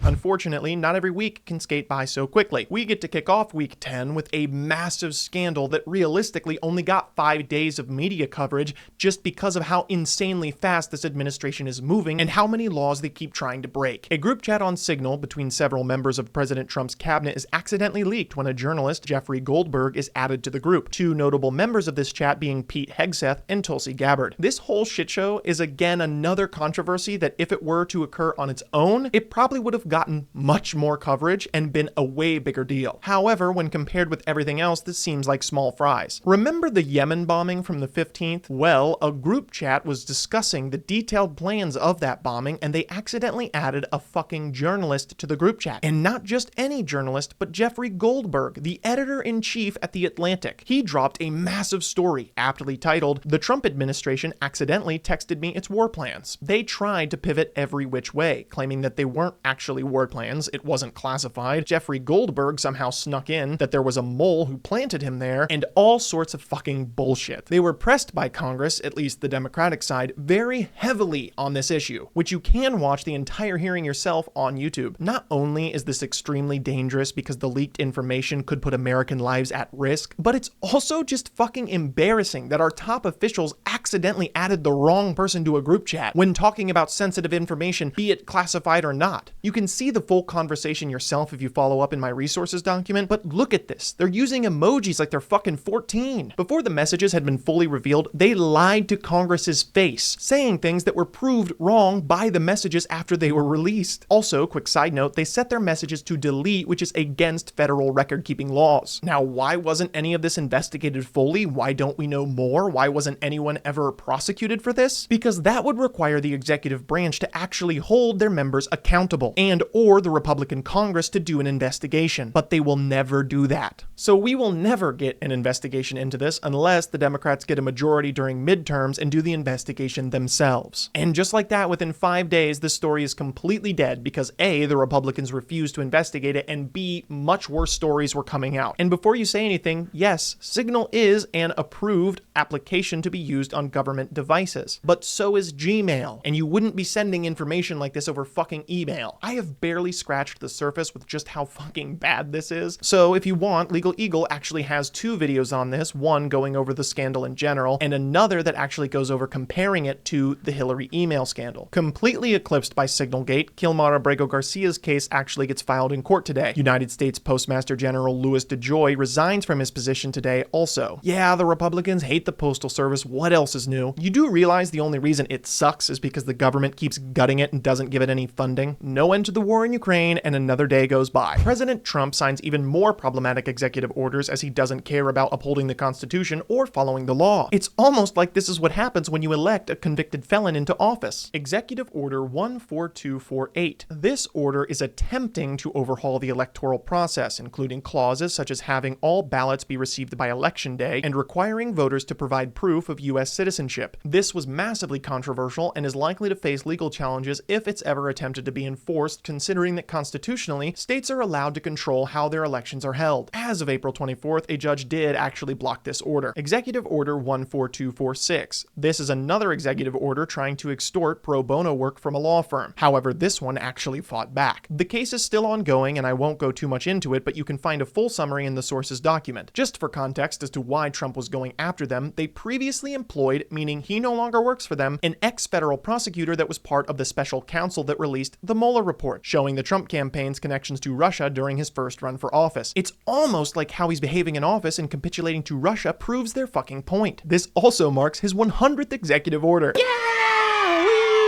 John Felon is sworn in as the 79th U.S. Secretary of the Navy. Just want to point out that again, there's almost no information as to who the fuck this guy even is. His only listed qualifications are American businessman and art collector. Where are these people even coming from? He has never served in the military. He has an MBA in economics and political science. Why is he the Secretary of the Navy? This is what an actual DEI hire looks like. Still, no updates to the war in Ukraine, so moving on. President Trump imposes a 25% tariff on all foreign car imports, set to go into effect 1 week after the imposition. At this point, I'm only keeping track of the tariffs as a formality. Like, look at this graph. How the fuck am I supposed to keep up with this? How do the companies keep up with this? No one can tell what's going on. Did a toddler come up with this tariff plan? Today is when Congress holds that hearing over the Signalgate controversy, and Trump makes even more unhinged comments about Greenland, saying we have to have it when discussing the topic. All I'm saying is that I better not get drafted for this shit. I'm not laying down my life for the president's ego. Other than that, there's not much going on today, so we're moving on. Oh, and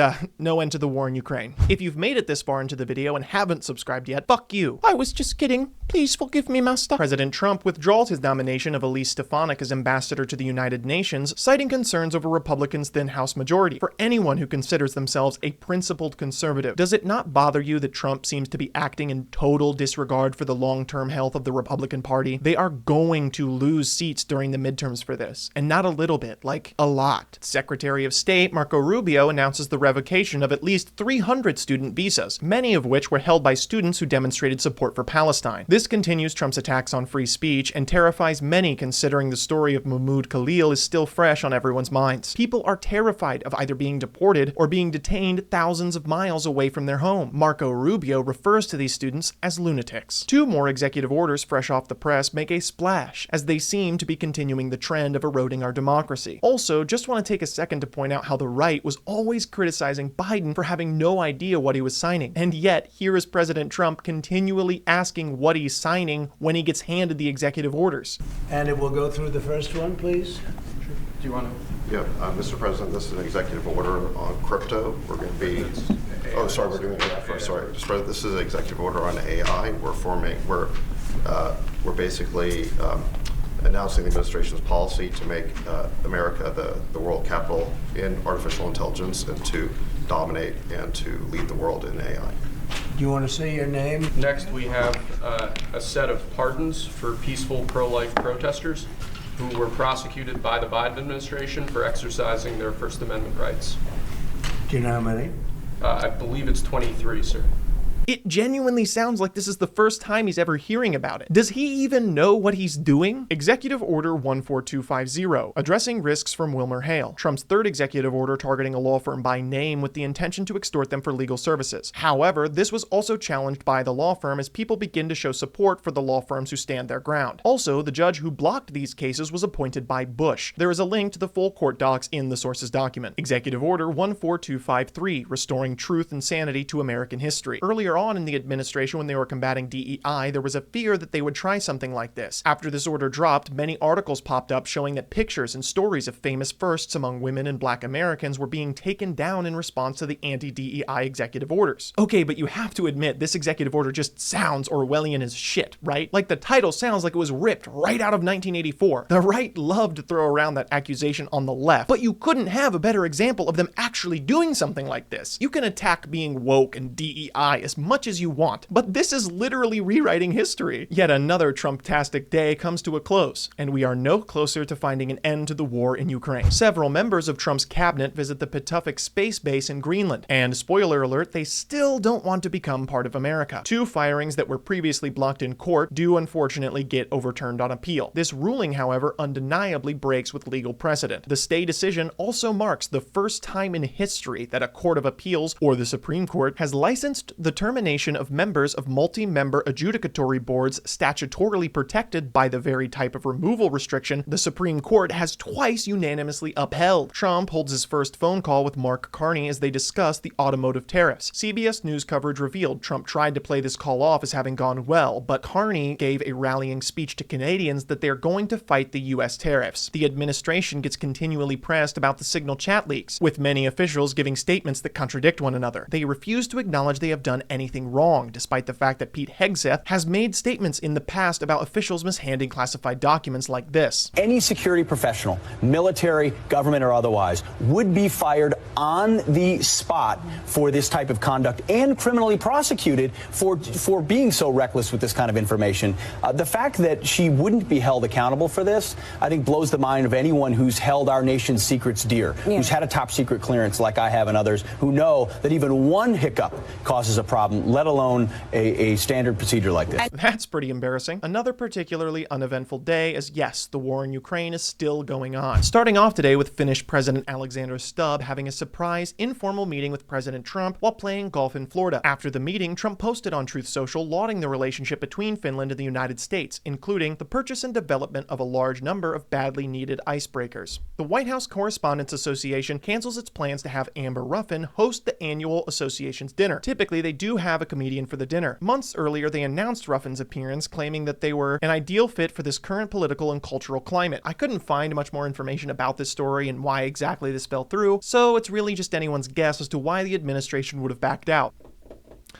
I have my theories, though. The Trump admin continues to dodge the Signalgate controversy as Trump tells the media that he would not be firing anyone involved in the Signalgate scandal. It's apparent they can't even do the bare minimum of holding someone accountable when they fuck up. They literally just dodge and challenge and make excuses until they get to the next big thing, which then the media covers that, and the public moves on thinking it was no big deal because nothing ever comes of it. And then the cycle continues. This is all intentional, by the way. They know this will happen, and it's why they're moving at breakneck speed through Project 2020. 2025. No updates to the war in Ukraine as we move on to yet another day. Defense Secretary Pete Hegseth announces plans today to build up U.S. military forces in Japan to set up a war-fighting headquarters, stating, "Japan is our indispensable partner in deterring communist Chinese military aggression." I'm not even inherently against this. It's just funny coming from the administration that's apparently all peace and no wars, despite their inability to actually end one, and now they're setting up war-fighting headquarters. Trump can't help but soak up all of the media attention as he indicates that he wants to bypass the 22nd Amendment and consider running for a third term in office. Trump, speaking to NBC News, said, "A lot of people want me to do it."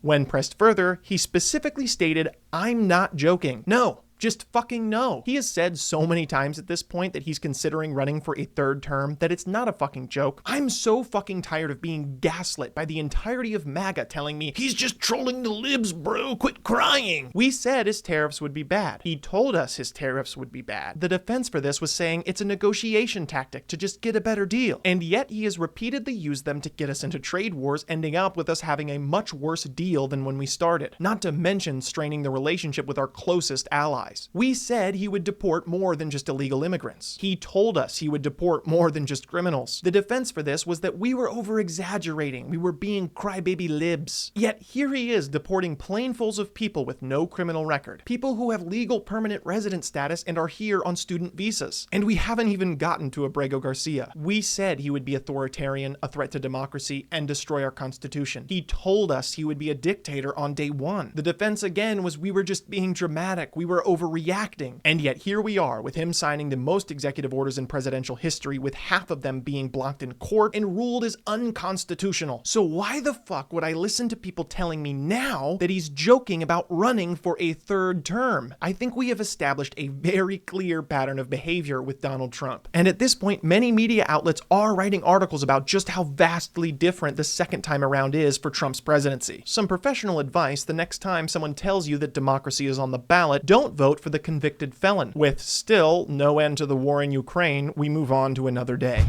Look at that guy, how handsome. I'll kiss him.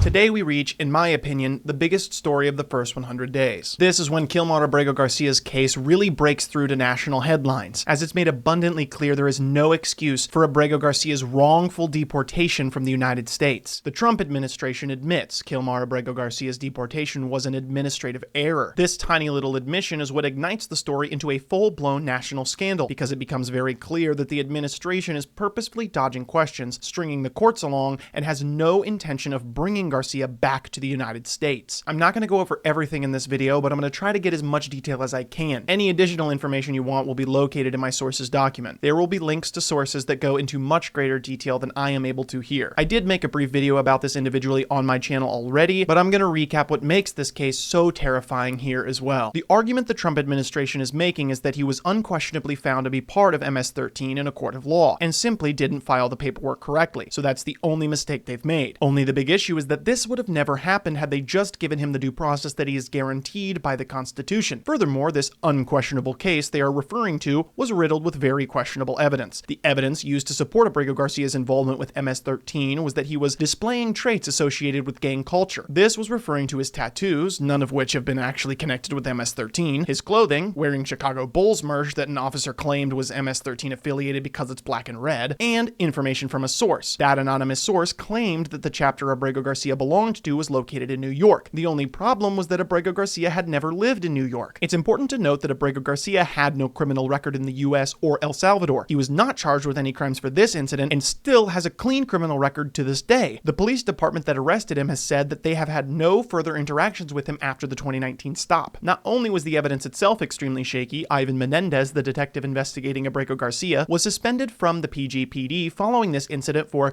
misconduct in office and was terminated in December of 2022. He accepted the department's proposal of his termination after pleading guilty to misconduct. This misconduct was helping a sex worker that he had relations with avoid getting prosecuted. The court case was so egregious, it put him on a do not call list for officers so mistrusted by prosecutors that he would not be called again as a witness in court. After his arrest in 2019, he was then handed over to Immigration and Customs Enforcement, or ICE, where more inconsistencies begin to pop up as their paperwork claimed that he was initially arrested for connections to a murder investigation, which contradicts contradicts the incident report, which claimed that he was arrested for loitering outside of a Home Depot. At no point does he ever admit to being part of MS-13 nor being involved in this mysterious murder case. The Trump administration tried poisoning the well for this story by posting on the official whitehouse.gov website showing the protective orders Abrego Garcia's wife took out against him in 2019 to 2021. However, no charges were ever filed for domestic abuse. Only one of the protective orders she actually followed through with, which she rescinded after only 8 days of it being granted. Furthermore, she has made public statements after all of this went public that they didn't have any problems after seeking counseling, that Garcia was traumatized from his 7 months in ICE detention, and the stress of caring for their children with barely enough to get by. She said, quote, "We closed that chapter. We were mature enough to look for help. You can have your moral judgments about his character as much as you want. I won't defend him if you think this is unforgivable. But none of this matters at all to the problem that the Trump administration violated an order preventing him from being deported." What court order, I hear you ask? When Abrego Garcia was detained by ICE, he applied for asylum after his request for bail was refused, citing fear of gang persecution if he were to be deported back to El Salvador since his family was constantly harassed while living there. A judge denied this request not because he shouldn't be granted asylum, but because legally you must request asylum within a year of arriving in the United States. Abrego Garcia had also applied for withholding of removal status, which the immigration judge, David M. Jones, did grant. In these proceedings, the judge specifically barred Abrego Garcia from ever being deported to El Salvador. Why is this distinction between asylum and withholding of removal important? It's because while withholding of removal is very similar to asylum, the standard of evidence is actually higher. Also, those granted withholding of removal status are allowed to legally live and work in the United States indefinitely. ICE did not appeal the judge's ruling and released Abrego Garcia from custody. The U.S. Department of Homeland Security then granted him a work permit, and he has checked in with ICE every year since this ruling as the law requires. The best part about all of this is that the case happened in 2019, which, quick history check, Donald Trump was president. That was during Trump's first term. If Trump had the legal authority, they had all this evidence, and he was a dangerous criminal, why the fuck didn't they deport him in 2019? Spoiler alert, it's because they couldn't. It was illegal. Fast forward to present day, and Abrego Garcia is still rotting in CCOT, El Salvadorian terrorist prison, with no due process and no effort from the administration to get him back home. What's worse is that they continue to double down and make zero concessions about doing anything wrong. We will be revisiting this case as it develops later on, but I just want to end on this note. I am not someone who frivolously compares things to Nazi Germany. I acknowledge that America is not committing war crimes on the scale of the Holocaust, not even close. With that being said, do you know how the National Holocaust Museum differentiates between a concentration camp and our prison system? Persons are placed in such camps without the benefit of either indictment or fair trial.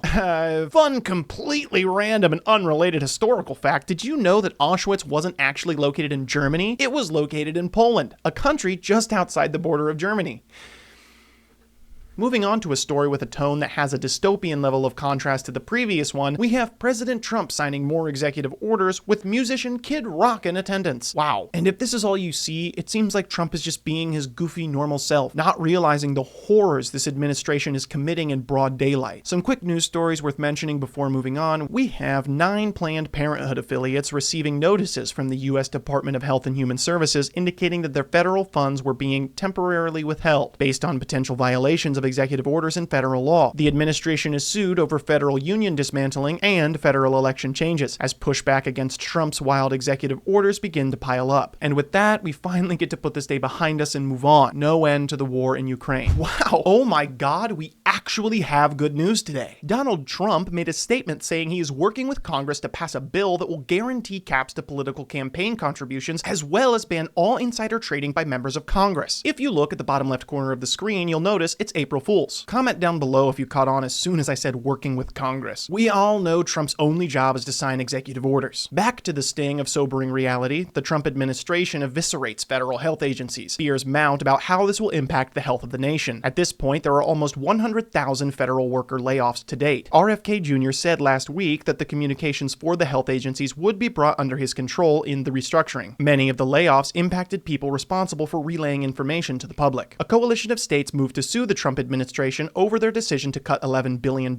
in federal funds that go towards COVID-19 initiatives and various public health projects. Doubts around Elon Musk's influence on the popularity of the president begin to set in as a state Supreme Court justice race that he personally invested $15 million into issue ends up overwhelmingly going to a liberal justice despite Trump having won the state during the presidential election. Fortunately for us, there's not much else going on today, and with no news about Ukraine, I hope you fuckers are ready for Liberation Day. Lucky for you, we have two massive stories in the same week. Oh my god, we finally made it to Liberation Day. It's here. It's here. Finally, he can reverse Biden's terrible economy and bring America back from the brink of total collapse. We will have a new golden age of prosperity. Trump unleashes his massive global reciprocal tariff policy, and oh boy, there is a lot to unpack here. So not only were these tariffs wildly outside even the most aggressive estimates of literally everyone, but they single-handedly caused the largest drop in the market since, get this, COVID-19. Not even getting into the actual numbers themselves, which we will, don't worry. This deliberate act from the president was only rivaled by a global pandemic that brought the entire economy crashing to a halt. Which, by the way, we still are recovering from. This high inflation that's been so problematic is leftovers from COVID. Let that sink in. The economic drop from COVID was the last time the markets looked as bad as they did post-tariff announcement. Also just want to mention that they sneakily placed the tariff announcement right after the markets closed. It got so bad that even Fox News didn't want to put the Dow tracker on their news coverage because every time Trump opened his mouth, it would just drop lower. Okay, enough memeing. Let's get to the actual numbers. First of all, the base tariff on every country is at minimum 10%. This is ridiculous for so many reasons, but most of all, we are benefiting from a lot of these countries. Why tariff the countries that are already doing what we want them to? What incentive do countries have to cooperate with us if we just tariff them no matter what? Oh, I almost forgot, we didn't actually place tariffs on everyone. Russia and North Korea were exempt from the tariffs. And before you ask, yes, we do still trade with them. Of course it's relatively small, but like, seriously?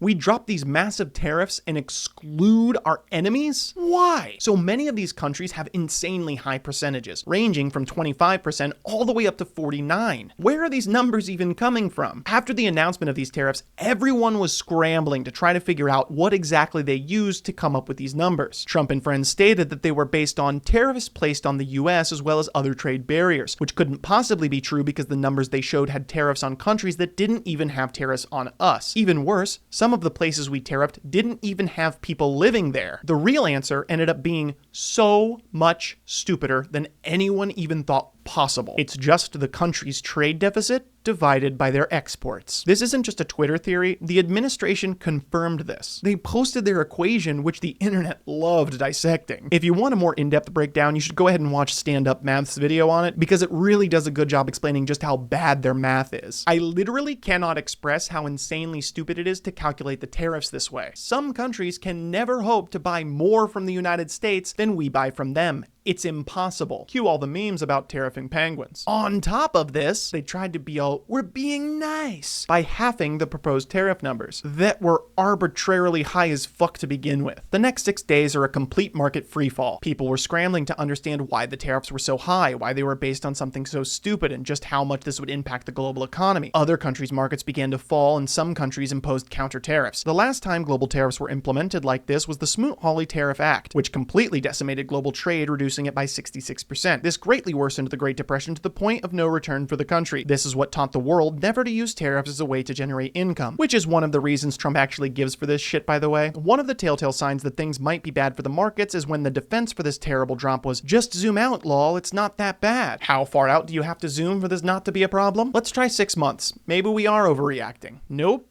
That still looks pretty fucking bad. Okay, maybe a year. Holy shit, you're telling me in 6 days we wiped out nearly 1 year of market growth from the deliberate financial policy of the president, no less. Turns out, when they said zoom out, you have to look at a 5-year graph for it to even look small, which is unironically what some of the political pundits did on their shows to show it wasn't a big deal. What makes this so funny is that it's basically saying, hey, if you compare this historic 6-day drop in the market that Trump actually caused himself to the constant prolonged growth of Biden's entire presidency, where he had to recover from the last time this happened because of a global pandemic, it doesn't look that bad. I guess Biden's economy wasn't that fucking bad, was it? The messaging on this was so wild, back and forth, and contradictory, no one knew what was going on. You had people and Trump himself saying that he would never back down from these tariffs. You had some people saying that all of them were up for negotiation. Some people still said they were going to establish fair global trade. You had others saying this was all going to bring back manufacturing. And these aren't just cherry-picked online arguments from different people. All of these came from the administration. They looked like they were running around like a chicken with its head cut off. They eventually somehow settled on the worst position out of all of these, which was all of the above. No,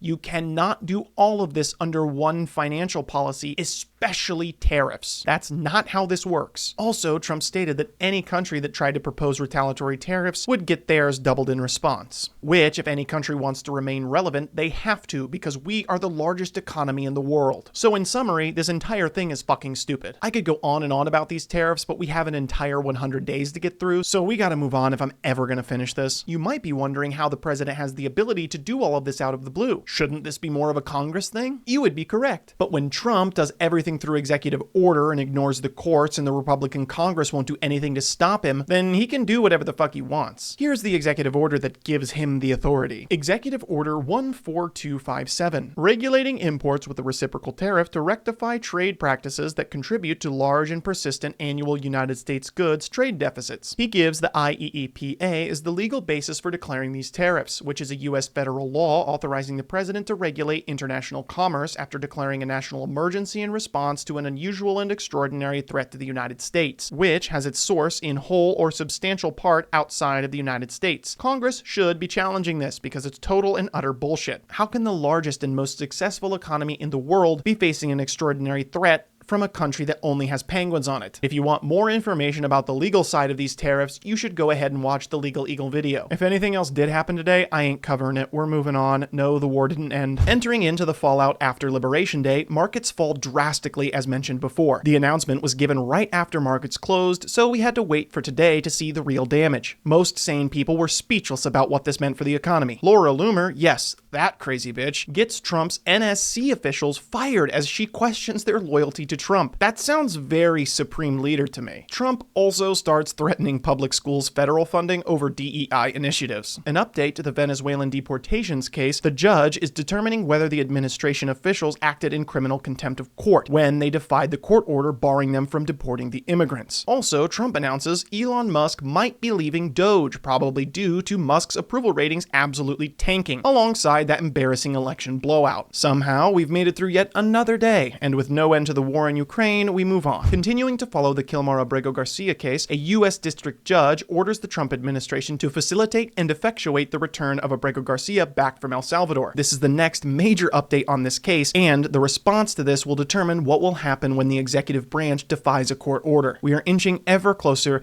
to a full constitutional crisis. Today, Trump fires the director of the NSA abruptly, with no reason given. This was a 4-star general with a 33-year career in intelligence and cyber operations. I think we are deep enough into this now for you to be deeply unsettled by what this might mean. According to the articles I found about this story, both the White House and the Defense Department refused to comment to the press about these firings. In other cruel news, the Trump administration ends a key grant program that helps communities prepare for disasters. The Building Resilient Infrastructure and Communities program, which was created under FEMA, was ended by the administration in a news release. The Federal Emergency Management Agency said, the BRIC, I'm assuming BRIC? The BRIC program? The BRIC program was yet another example of a wasteful and ineffective FEMA program. It was more concerned with political agendas than helping Americans affected by natural disasters. There's only one small problem with this explanation. If this is true, Trump only has himself to blame, as it was created under his first administration. Why dismantle it? Because Biden touched it during his administration, so to Trump, his new toy is broken and he doesn't want to play with it anymore. Moving on to an executive order, Executive Order 14258, extending the TikTok enforcement delay. This order is pretty self-explanatory. However, I would just like you to notice how they keep delaying the ban and not outright stopping it. They're only pausing the ban for a few months at a time. The reason being is so that they can backtrack on this later if Trump changes his mind, which happens all the time. If I was being generous, I could say that it's due to national security. In case any new information comes up, then they can just ban it. The only problem is they seem not to care about national security at all, judging by their reaction to the Signalgate controversy. Another day concluded with no end to the war, so let's march on. I hope you're not one to incessantly check your portfolio, because today the markets just keep falling rapidly. The administration continues backing the tariffs despite almost universal condemning from anyone who hasn't already drinking the Kool-Aid. I just want to take a brief moment to address two arguments that might come up often when talking about these tariffs. The first argument being that the market goes up and down all the time. That is true. However, you do not lose an entire year of market progress in 6 days. That just doesn't happen. Even so, the constant up and down from these tariffs is really bad for market stability, and stability is arguably more important than the stock market just going up. Businesses need a long-term strategy in order for their business ventures to pay off. The second argument comes with a little foresight, because as of today, the market has recovered all of the value lost from Liberation Day. This is still stupid because the Liberation Day drop didn't have to happen at all. I don't want to get into the details because it's outside of the scope of this video and happened after his 100 days, but the simplest explanation is, under Trump tariff, line go like this. No Trump tariff, line go like this. This area right here is money lost because tariff. Trump did that. That is all 100% Trump. No tariff, line here.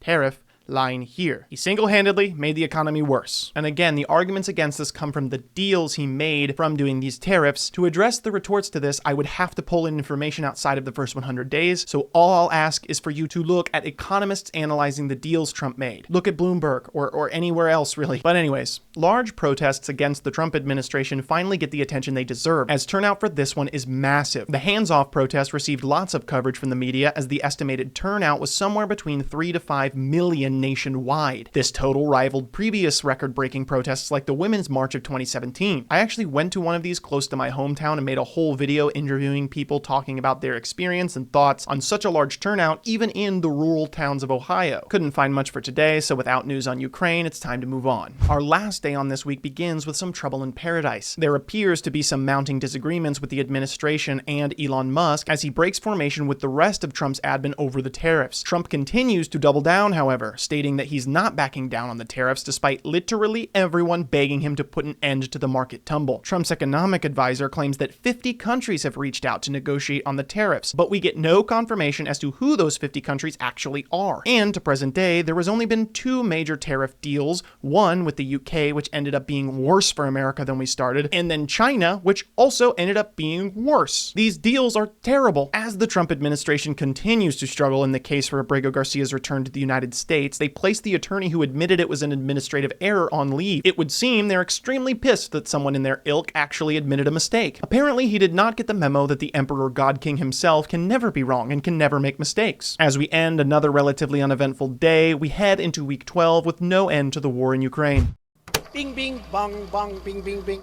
Continuing to monitor the falling markets, the defense for the tariffs continue to not make any sense. So even people like Ben Shapiro start to call out the insanity of these tariffs. You know it's really, really bad when people within the conservative media start to question things. Pam Bondi lands in some hot water as she states the president will probably leave after his term, again stroking the fears that he's not planning on leaving after his second term is over. Just a reminder that Trump is actually taking this seriously, especially considering when the person who's supposed to be the mouthpiece of this administration and talks with the media constantly doesn't deny the possibility of a third term. It might be hard to remember it at this point, but there was a 5-4 decision in the Supreme Court in regards to the Venezuelan deportations. That actually happened today. There is a spotlight hearing today on Trump's attacks of the rule of law, and I think it's safe to say at this point, with everything that's happening and now America being engaged in a global trade war, the rest of the world is cheering on the Democratic Party as well as the people who no longer support Trump in support of removing him from office. A quick day today and no end to the war in Ukraine. Today begins a win for the administration, as the Supreme Court stays an order reinstating thousands of federal workers. This gives the administration a temporary win, as they are able to fire federal workers, at least until this case fully makes it through the courts. But at this point, they are already fired, so not much you can do. The IRS agrees to share immigrants' data with ICE. I'm sorry, but I thought a major problem was how illegal immigrants don't pay taxes. So with this information, you have to admit that undocumented immigrants either provide more benefit to society than citizens because they pay taxes without getting the benefits of being a full citizen, literal taxation without representation, by the way. Or if you want to double down and say that undocumented immigrants aren't paying taxes at all, ICE is looking to deport documented immigrants as well. An obvious win for the freedom of speech, a judge rules that the White House cannot bar its journalists siding with the Associated Press over their ban stemming from the whole Gulf of America bullshit. Just a quick history lesson, the Associated Press was founded in 1846 and since then has received a total of 59 Pulitzer Prizes. And while yes, they do lean slightly center-left with their coverage, a lot of stories you see online get their primary sourcing from AP. Something weird starts to happen with bond yields, signaling a potential disastrous situation with the US debt. We have a lot of debt, but that's okay, because people want to buy our debt since our economy is so good and we are the world's reserve currency. Realistically, we've been able to ignore it and push it down the road because our economy has always just been the best. But it's a valid concern because at some point that might change and we will have to start turning it around or really bad shit happens. However, in response to the global trade war, the leading theory, which isn't confirmed since we won't know until the other countries publicly release their records, is that other countries who own a vast majority of the US debt started listing US Treasury bonds for sale. This is very bad for the United States because that would mean we no longer set the price. If other countries actually did this and sold them in high quantities, it would completely destroy the United States economy, like cause us to default on our debt level of bad. If the rumors are to be believed, and I want to stress rumors here, it was actually Canada that set this up in a fucking badass move, but again, this is all speculative, and we will likely find out after this video is published what really happened to the bond yields. And with that, another day comes to a close without an end to the Russian invasion of Ukraine. We finally get a reprieve from the tariffs as Trump announces a 90-day pause, almost certainly because of the scary situation with the bond yields, but still keeps really high tariffs on China. The Trump administration backs off the insanely high tariffs, pausing rates exceeding 10%, even though he repeatedly said that he wouldn't be backing down. This pause does not extend to China, which has been going back and forth with Trump, and by the end of the day today, it reaches 125%, meaning you will have to pay over double to import goods from China. This will certainly, 100% for sure, cause many businesses to go under, full stop. The only companies that could possibly afford this are mega corporations. I'm not gonna lie to you, reporting on the tariffs is really confusing, and I don't know much about the economy. I'm currently reading this book as a way to try to educate myself as much as I can, but if you have any more suggestions, please give them to me. Keep in mind, he has not completely stopped these tariffs. The 10% baseline remains in effect. That means prices will get more expensive. The economy will be hit by these decisions. If you want some more on-the-ground coverage and more in detail about the economics of these tariffs, you should go ahead and check out Gamers Nexus's 3-hour documentary about the tariffs. This video more specifically targets the impact of the tariffs on the computer market. On an almost happy note, the House Democrats introduce a bill to try to make Doge answerable to Congress, but unfortunately it doesn't last long because the latest on this bill is that the GOP voted to block it from actually passing, so it went nowhere. The bill would have restricted Doge from accessing personal information, which this bill came after Republicans had blocked a congressional subpoena to question Musk on his actions to try to get to the bottom of what's actually going on. The bottom line is, if they're not doing anything illegal and they actually are exposing waste, fraud, and abuse, why has no one been arrested yet? You know for a fact that if Trump and Musk actually found an insane amount of fraud and abuse, they would have been parading it all around the streets. It would have been non-stop coverage about it. But all we get from it is vague statements from the president and Musk. Where's the proof? Where are the people who are committing these crimes? Fraud is a crime. That puts an end to this day, and there's no end to the war in Ukraine. Opening today with a massive showdown between two branches of government, the Supreme Court orders the administration to facilitate the return of Abrego Garcia. This was a unanimous 9-0 decision, so we will find out how the Trump administration handles being told no by the Supreme Court. After the pause, the stock market does start to bounce back a little bit, but as of recording this video, it has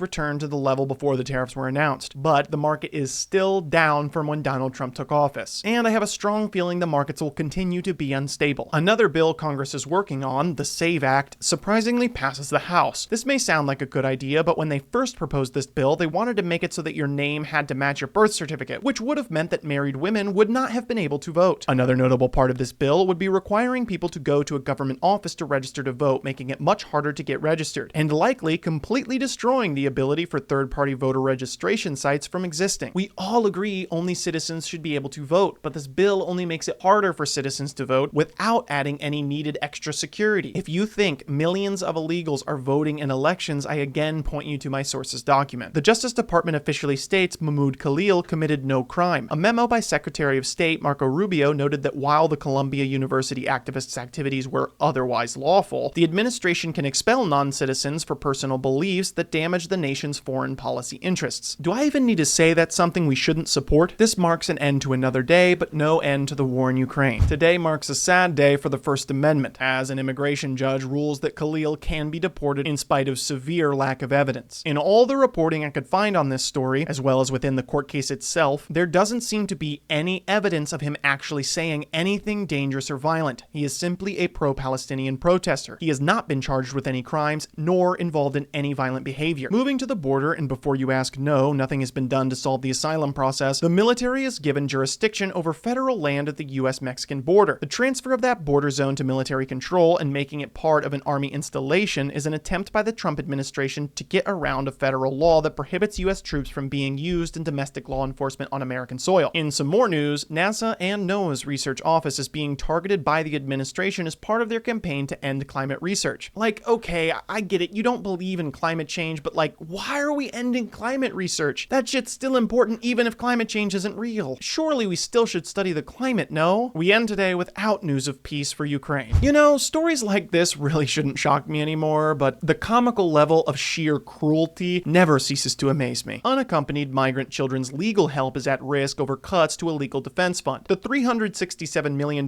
cut takes aim at the legal defense fund designed to help children and teens who've fled violence, lost their parents, or are victims of human trafficking. Without lawyers, it's extremely difficult for such youths, about 26,000 of them now getting this legal aid, to show in court why they should be allowed to stay in the United States. Trump continues to go after people he doesn't like with the full force of the executive branch behind him, and new Trump directives look to repeal environmental protections. Harvard moves to sue President Trump over his attempt to review their federal funding. The media picks up on the Trump administration's wildly conflicting messaging on the deportation court cases he's involved in. Why is this the case? Because the arguments and excuses he's making to the public will not hold up in court. They know this. They just want to keep up a good public image. Trump announces today that he is going to be exempting cell phones and other electronics from his tariffs on China, which is terrible for many reasons. Most importantly, the largest imports to America from China are the very things he's exempted. This means this isn't bringing manufacturing of those products back. He's not discouraging companies from buying from China in arguably the most important sector of the economy. And this is the proof that the investments Apple made had nothing to do with the tariffs, because Trump lifted the tariffs that impacted them the most. That covers today's events, and Russia is still invading Ukraine. So we move on. We begin today with even more concerning news as the Social Security Administration begins sharing data with Homeland Security for the purposes of immigration enforcement, and again, this punches a hole straight through the anti-immigration talking points. There are a lot of ways immigrants can qualify for Social Security, but illegal immigrants cannot have Social Security. The question that comes from this is, for what reason are they getting information from Social Security? From everything we've covered so far, I think it's safe to say that they're probably going after all non-citizens. Not illegal immigrants, not criminals,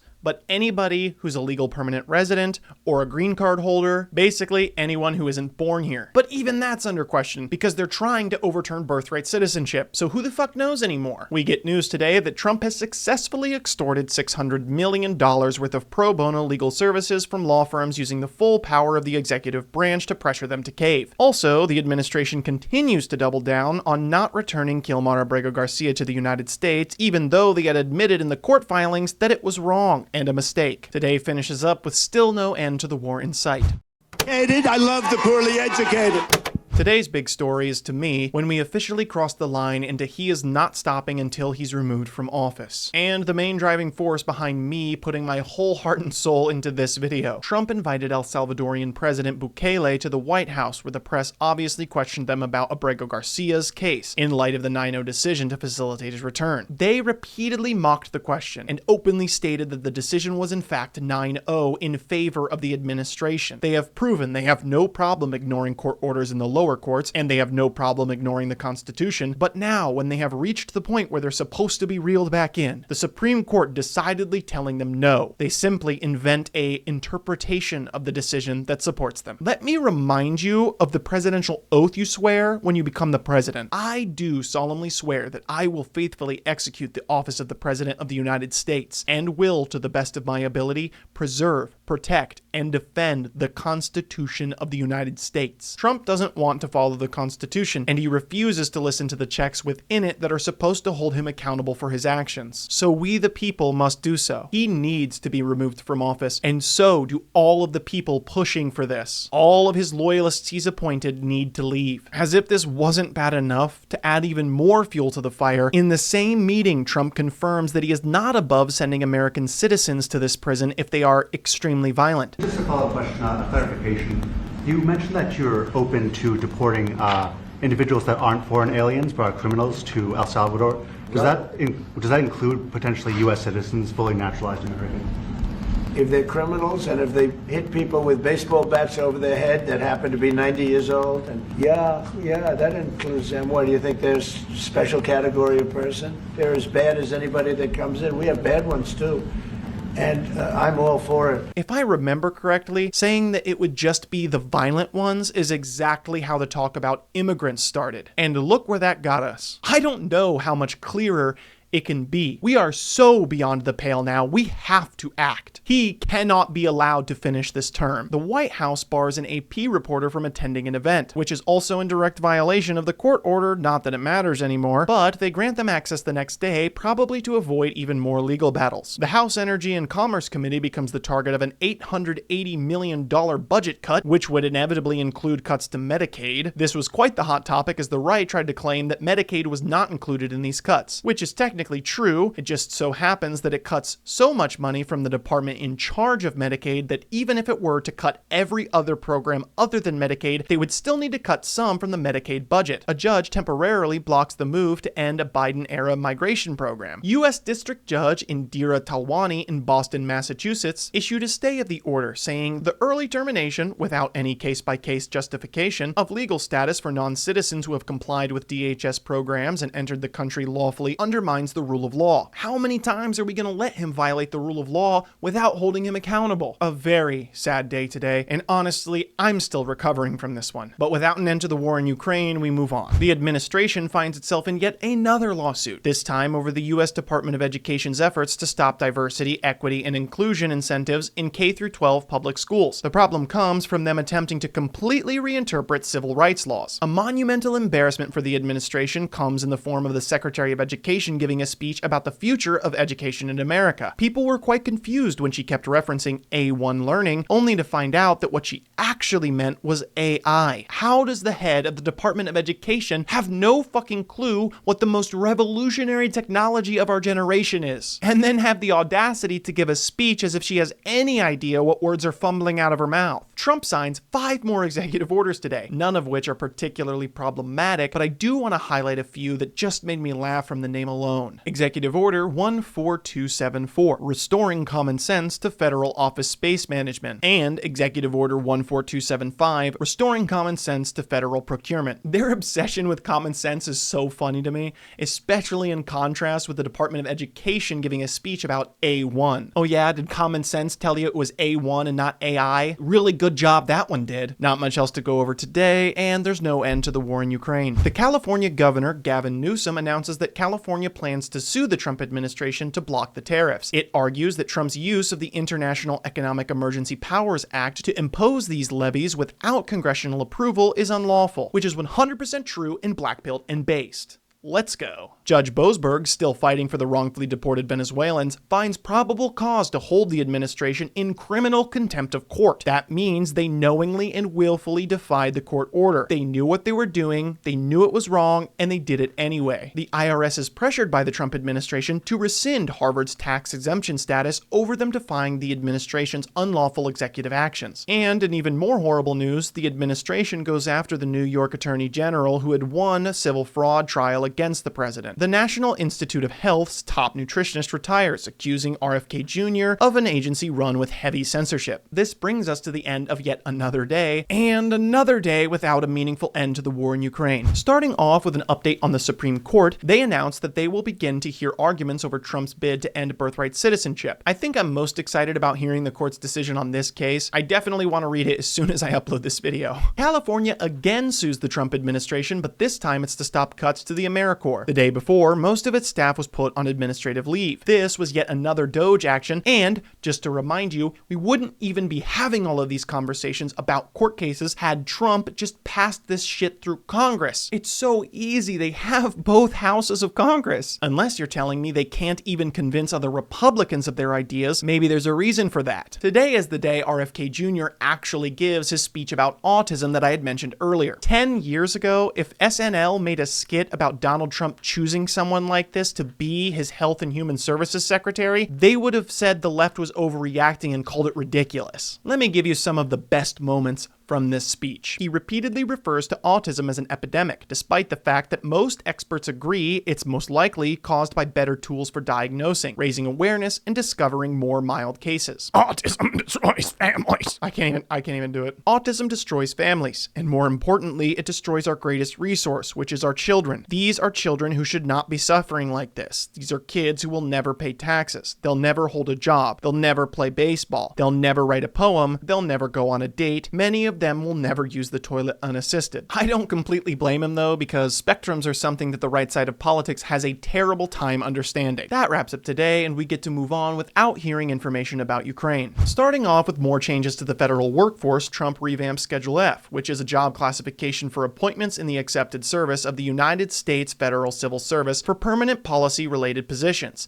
making it easier to remove federal employees. Following up on the Harvard lawsuit, the Trump administration claims that the memo they sent to Harvard which triggered all of this was unauthorized and sent by mistake. Ah, yes, clearly it was a mistake and not an attempt to get universities to comply with their demands without having to do it legally. With still no solution for the conflict between Russia and Ukraine, Trump announces today that America may be moving on from negotiating between the two nations. It's apparent that Donald Trump doesn't know how to do anything other than cause complete and utter chaos for our own federal government and economy. So with that depressing news, it's likely we will end these 100 days without seeing an end to the war in Ukraine. In an unprecedented action from the Supreme Court, they had to issue a midnight ruling on even more Venezuelan migrant deportations under the Alien Enemies Act, since it was already determined that they were to receive their due process rights from the last decision, and this one was decided 7-2. The two dissents came from the fact that they gave the decision so quickly, not to the merits of the case, which, to remind everyone yet again, they wouldn't have to do this if Trump just followed the fucking law and actually listened to their decisions from the previous cases. Harvard confirms that the Trump administration has doubled down on their demands despite the supposed unauthorized memo. Seems like they're trying to skirt their way around this lawsuit and don't want to fight it in court, most likely because they will lose, just like the vast majority of cases that have already been decided. Today marks yet another massive nationwide protest, pulling in millions of people nationwide. Being on the day before Easter, lots of people were able to attend. It's becoming more clear that the majority of the nation is rejecting the president's agenda. It's very important to realize that while yes, Trump got the popular vote, it was a plurality, not a majority of the country. He does not have a mandate from the people despite his claims to the contrary. And there's no end to the war in Ukraine. Well, we made it to Easter, and just as a quick aside, I would like to compare and contrast the messages given from our politicians during this season. This is a national holiday of renewal, of rebirth, and for the Christian Americans, it's for the resurrection of Jesus Christ. It symbolizes victory over death, good triumphing evil. Here are some public statements from our elected officials. Kamala Harris wrote, "On Easter Sunday, we celebrate joy, hope, and our faith in renewal, even through the darkest times. To all those celebrating today, our family wishes you a happy Easter." Joe Biden posted, "We wish everyone celebrating today a peaceful and joyful Easter." Pete Buttigieg posted, "Happy Easter to all who are celebrating today. This season of renewal invites us all to believe in the triumph of light over darkness, life over death, love over hate." I hope you're ready for this, because on Easter, I wasn't. Donald Trump says, "Happy Easter to all, including the radical left lunatics who are fighting and scheming so hard to bring murderers, drug lords, dangerous prisoners, and the mentally insane, and well-known MS-13 gang members and wife beaters back into our country. Happy Easter also to the weak and ineffective judges and law enforcement officials who are allowing the sinister attack on our nation to continue, an attack so violent that it will never be forgotten. Sleepy Joe Biden purposefully allowed millions of criminals to enter our country, totally unvetted and unchecked, through an open borders policy that will go down in history as the single most calamitous act ever perpetuated upon America. He was by far our worst and most incompetent president, a man who has absolutely no idea what he was doing. But to him, and to the person that ran and manipulated that auto pen, perhaps our real president, and to all the people who cheated in the 2020 presidential election in order to get this highly destructive moron elected, I wish you, with great love, sincerity, and affection, a very happy Easter." Okay, but who do you think are the actual lunatics here? What even is that message? The Trump administration drafts an order calling for a complete overhaul of the State Department, which would shutter more than 100 offices as part of Trump's America First agenda. It is unclear how many jobs will be lost as a part of this shakeup, and officials said that some details could change. The proposed reorganization, laid out in an announcement from Secretary of State Marco Rubio and based on a new organizational chart and internal documents seen by Reuters, it points to new priorities for Washington's premier diplomatic agency. Most competent voices at this point are all in agreement that we are in a constitutional crisis. With the ignoring of the 9-0 Supreme Court decision asking the Trump administration to facilitate the return of Abrego Garcia, Trump isn't just acting unconstitutional anymore. This is anti-constitutional, with the intent to tear apart our founding document. This is in direct conflict with his oath. With still no end to the war in Ukraine, we move on to week 14. Wettest we've ever seen from the standpoint of water. Not that we needed it, but today comes the proof that ignoring the Signalgate controversy and not holding a single person accountable for it was a massive failure of the Trump administration. A second Signal chat leak has hit mainstream media, this time with Pete Hegseth's own family members allegedly being included. When confronted about this, he had quite the blowout. A few leakers get fired and suddenly a bunch of hit pieces come out from the same media that peddled the Russia hoax. Won't give back their Pulitzers. They got Pulitzers for a bunch of lies. Pulitzers for a bunch of lies. And on hoaxes. Time and time and time again. And as they peddle those lies, no one ever calls them on it. See, this is what the media does. They take anonymous sources from disgruntled former employees, and then they try to slash and burn people and ruin their reputations. Not gonna work with me. And anonymous smears from disgruntled former employees on old news. This is why we're fighting the fake news media. This is why we're fighting slash and burn Democrats. This is why we're fighting hoaxsters. Hoaxsters. This group, no, this group right here, full of hoaxsters that peddle anonymous sources from leakers with axes to grind, and then you put it all together as if it's some news story.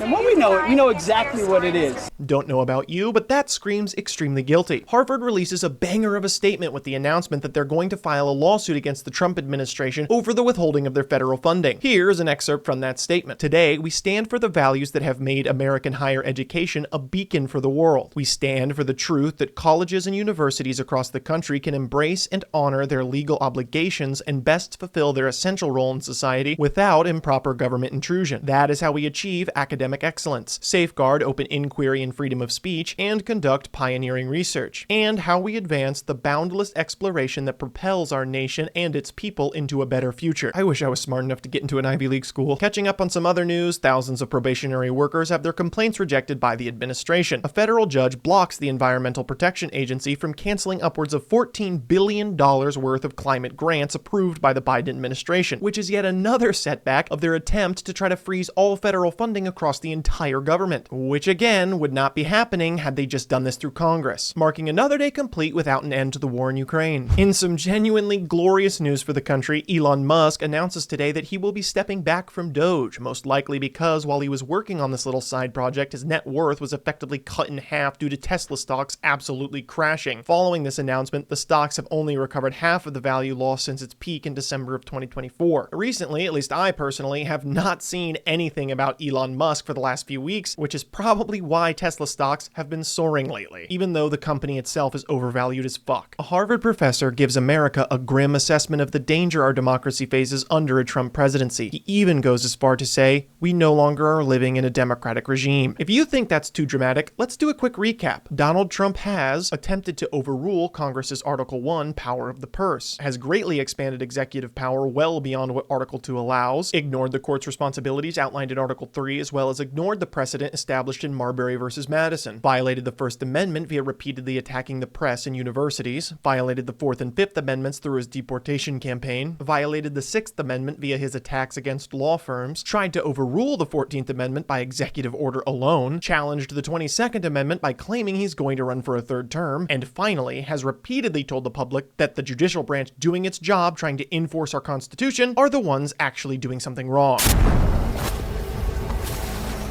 Had enough yet? Over 200 college leaders denounced Trump's undue government intrusion in education. And, in yet another court setback, a federal judge orders the Trump administration to restore Voice of America. A very quick day today, and still with almost zero campaign promises kept, the war in Ukraine still rages on. Starting off today with even more legal troubles, a coalition of 12 states sue Trump's administration over their tariffs, rightfully pointing out that Congress has not granted the president the authority to impose these tariffs, and therefore the administration violated the law by imposing them through executive orders, social media posts, and agency orders. In yet even more blatant corruption and malfeasance, Trump announces a dinner invite for his cryptocurrency for the top earners of the Trump coin. Why is this so bad? First of all, when this initially debuted, they only put 20% of the total coins for public trading, meaning they own 80% of the value. I won't go into full detail here because I'm not a crypto expert, but there is almost no way that we will ever know what they're actually up to with this cryptocurrency unless Congress steps in. And even then, due to the nature of cryptocurrency, there's no way Congress can keep track of these transactions. We won't know the full extent of exactly what they're doing with this cryptocurrency unless someone comes out and tells us. Honestly, as much as it pains me to say this, the most recent good explanation I heard about why it's a real problem actually comes from Legal Eagle. Just watch the video, yo. But for the sake of this video, all you will need to know is what happened to the price on the announcement of this dinner. Something definitely ain't right about that. We get grazed with another burst of executive orders today, the most notable being Executive Order 14279, reforming accreditation to strengthen higher education, which denies accreditation to schools who have DEI programs. Executive Order 14280, reinstating common sense school discipline policies, which basically calls teaching equity in the classroom child abuse. Executive Order 14281, restoring equality of opportunity and meritocracy, which states the use of disparate impact liability in all contexts must be eliminated to avoid violating the Constitution and federal civil rights laws. Highly recommend you look into that one because the downstream effects of it are kinda nuts. Another day gone without an end to the war in Ukraine. Starting today off with even more actions from the judicial branch, we have the Department of Education's ban on DEI in K-12 schools is blocked by a federal judge. President Trump's order to require proof of citizenship for voter registration is also blocked by a federal judge. Again, states have the freedom to hold their elections however they see fit. This is 100% a states' rights issue. As for the DEI ban, schools have the right to handle their education however they see fit. Finally, some good news. The Trump administration reverses course on defunding a woman's health study that was announced yesterday. I did not mention it yesterday because it was immediately reversed, but that doesn't excuse the attempt to defund it. It's clear they have no idea what's being affected by these mass layoffs and swift budget cuts. This was a landmark study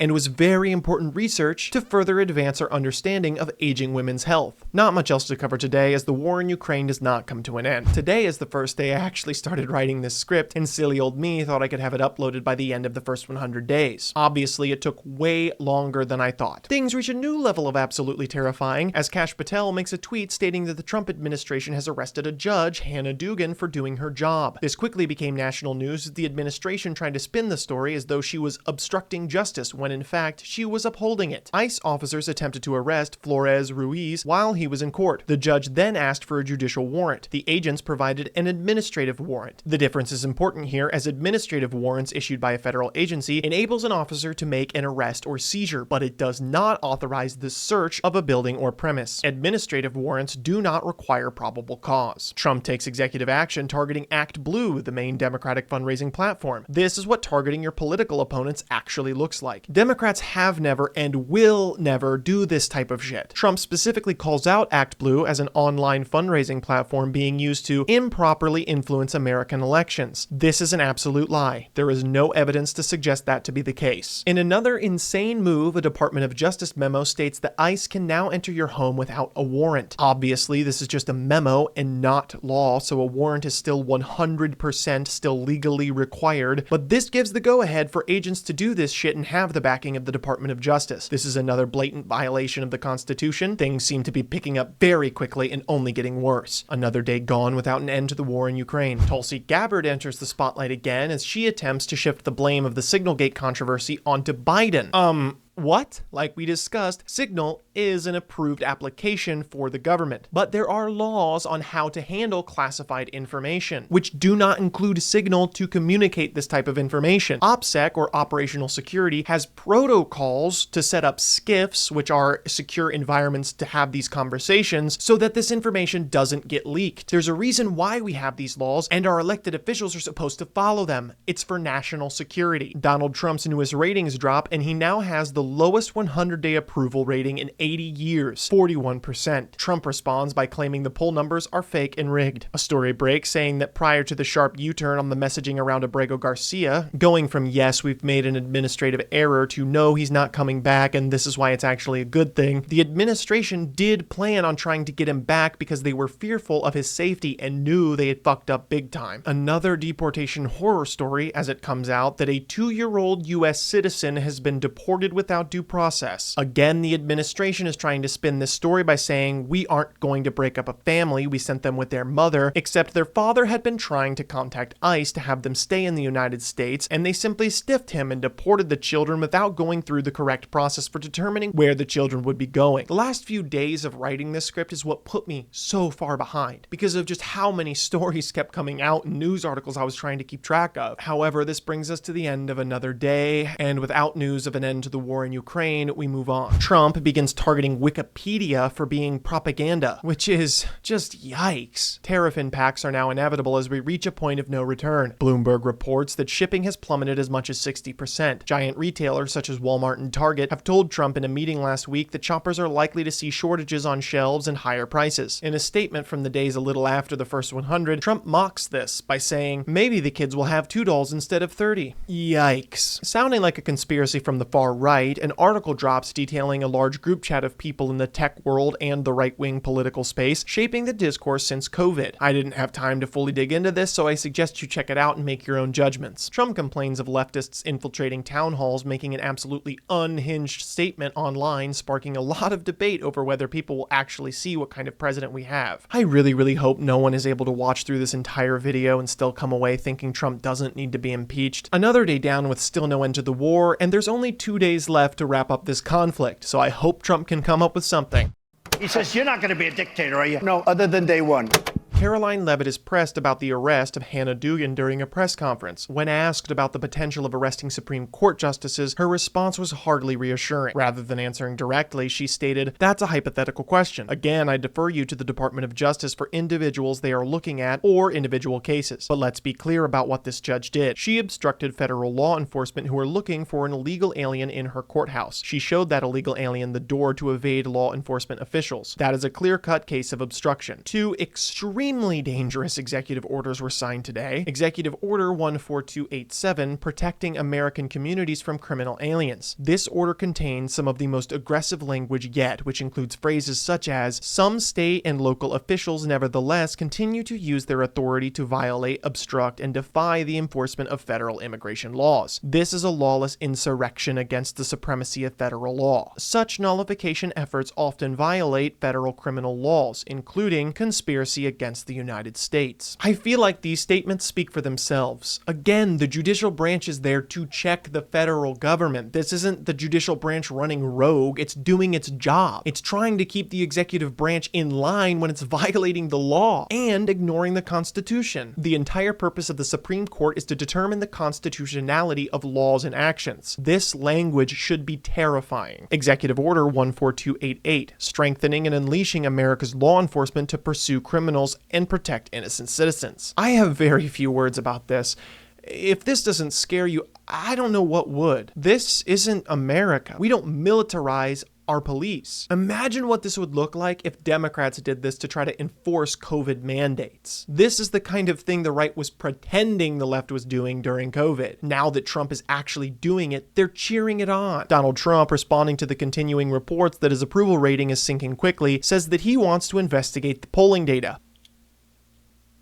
Somebody please God save me from this nightmare. On the second to last day, Michigan Democrat and member of the House of Representatives Sri Thanadar finally submits articles of impeachment against Trump. This is unlikely to go anywhere with a Republican majority, but hey, at least there's hope. Maybe some of the Republicans can wake up and we can put this dark chapter of American history behind us. With still no movement on the war in Ukraine, we move on. Starting off, today is the Canadian election that Trump single-handedly changed the outcome of through his disastrous foreign policy and trade war. Mark Carney wins overwhelmingly. Liberals sweep the seats in their parliament, and it ends up being such a disaster that the Conservative candidate running against Carney wasn't even able to keep his own seat in parliament. Polling reports that a majority, 52%, of Americans actively believe Donald Trump to be a threat to democracy. This should be an absolute wake-up call to Congress and America as a whole. Think about what this means. The President of the United States is acting in such disregard for our own system of government that a majority of the citizens think he's an active threat to our democracy. Let that sink in. The White House celebrates 100 days of Trump in office while the rest of America has to deal with the reality of what these 100 days have meant. This isn't a victory. This is an emergency. But somehow, Trump can't even get through his celebratory 100th day without embarrassing himself. In an interview going over his first 100 days, Trump lets it slip that he actually, legitimately believes that the MS-13 tattoo on Abrego Garcia's hand is 100% real. I cannot believe it. Obviously, I started writing the script before this happened, so when I was researching about the Abrego Garcia case, I didn't even think to mention this because of how unimportant it is and how stupid I thought it was. To try to catch you up to the drama to understand just how unimaginably idiotic this is, the administration released this photo to try to show the public the tattoos that they were saying made them so sure he was a part of MS-13. As if they had hired someone who majored in astrology to interpret these, they tried to connect the symbols through the most vague, disjointed relations imaginable, saying that M was for marijuana, the S was for smiley, the cross meant 1 for some reason, and by far the furthest stretch, the skull was 3, because you could connect the eyes, mouth, and nose. I really hope I don't have to explain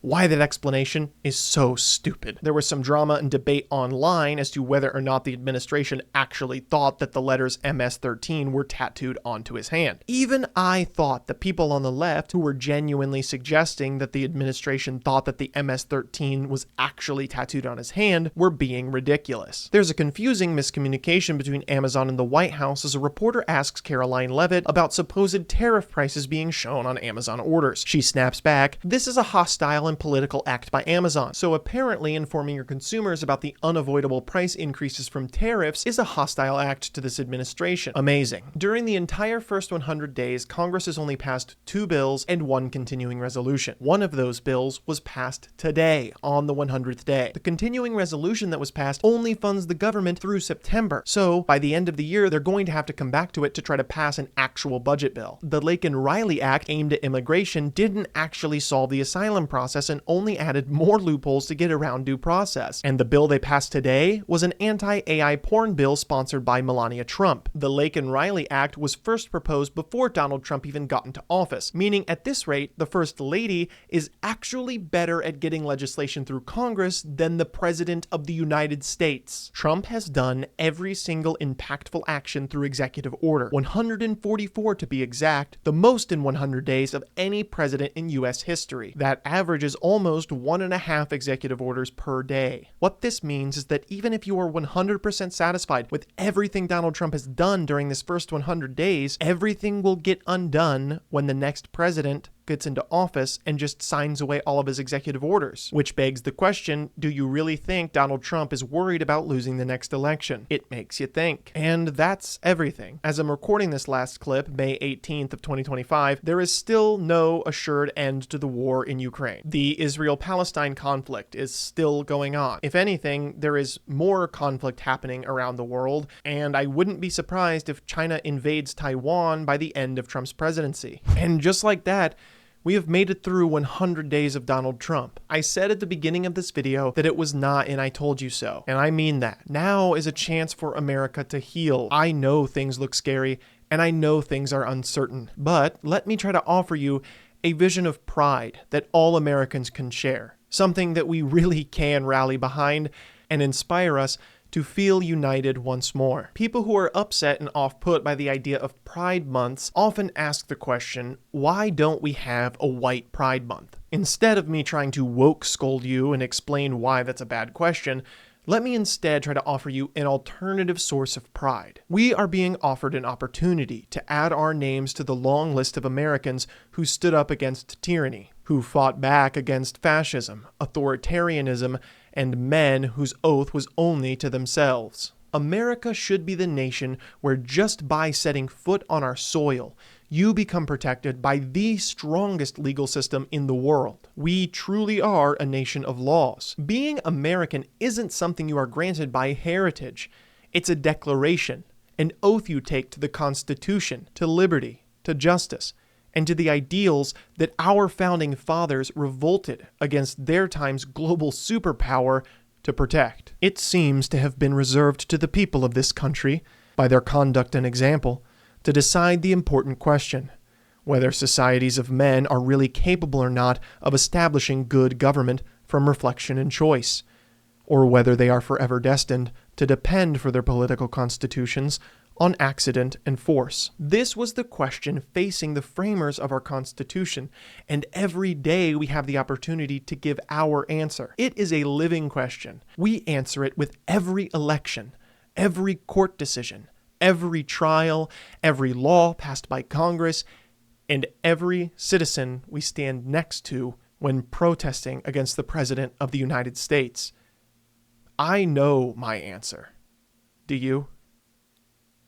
As always, thank you for your time.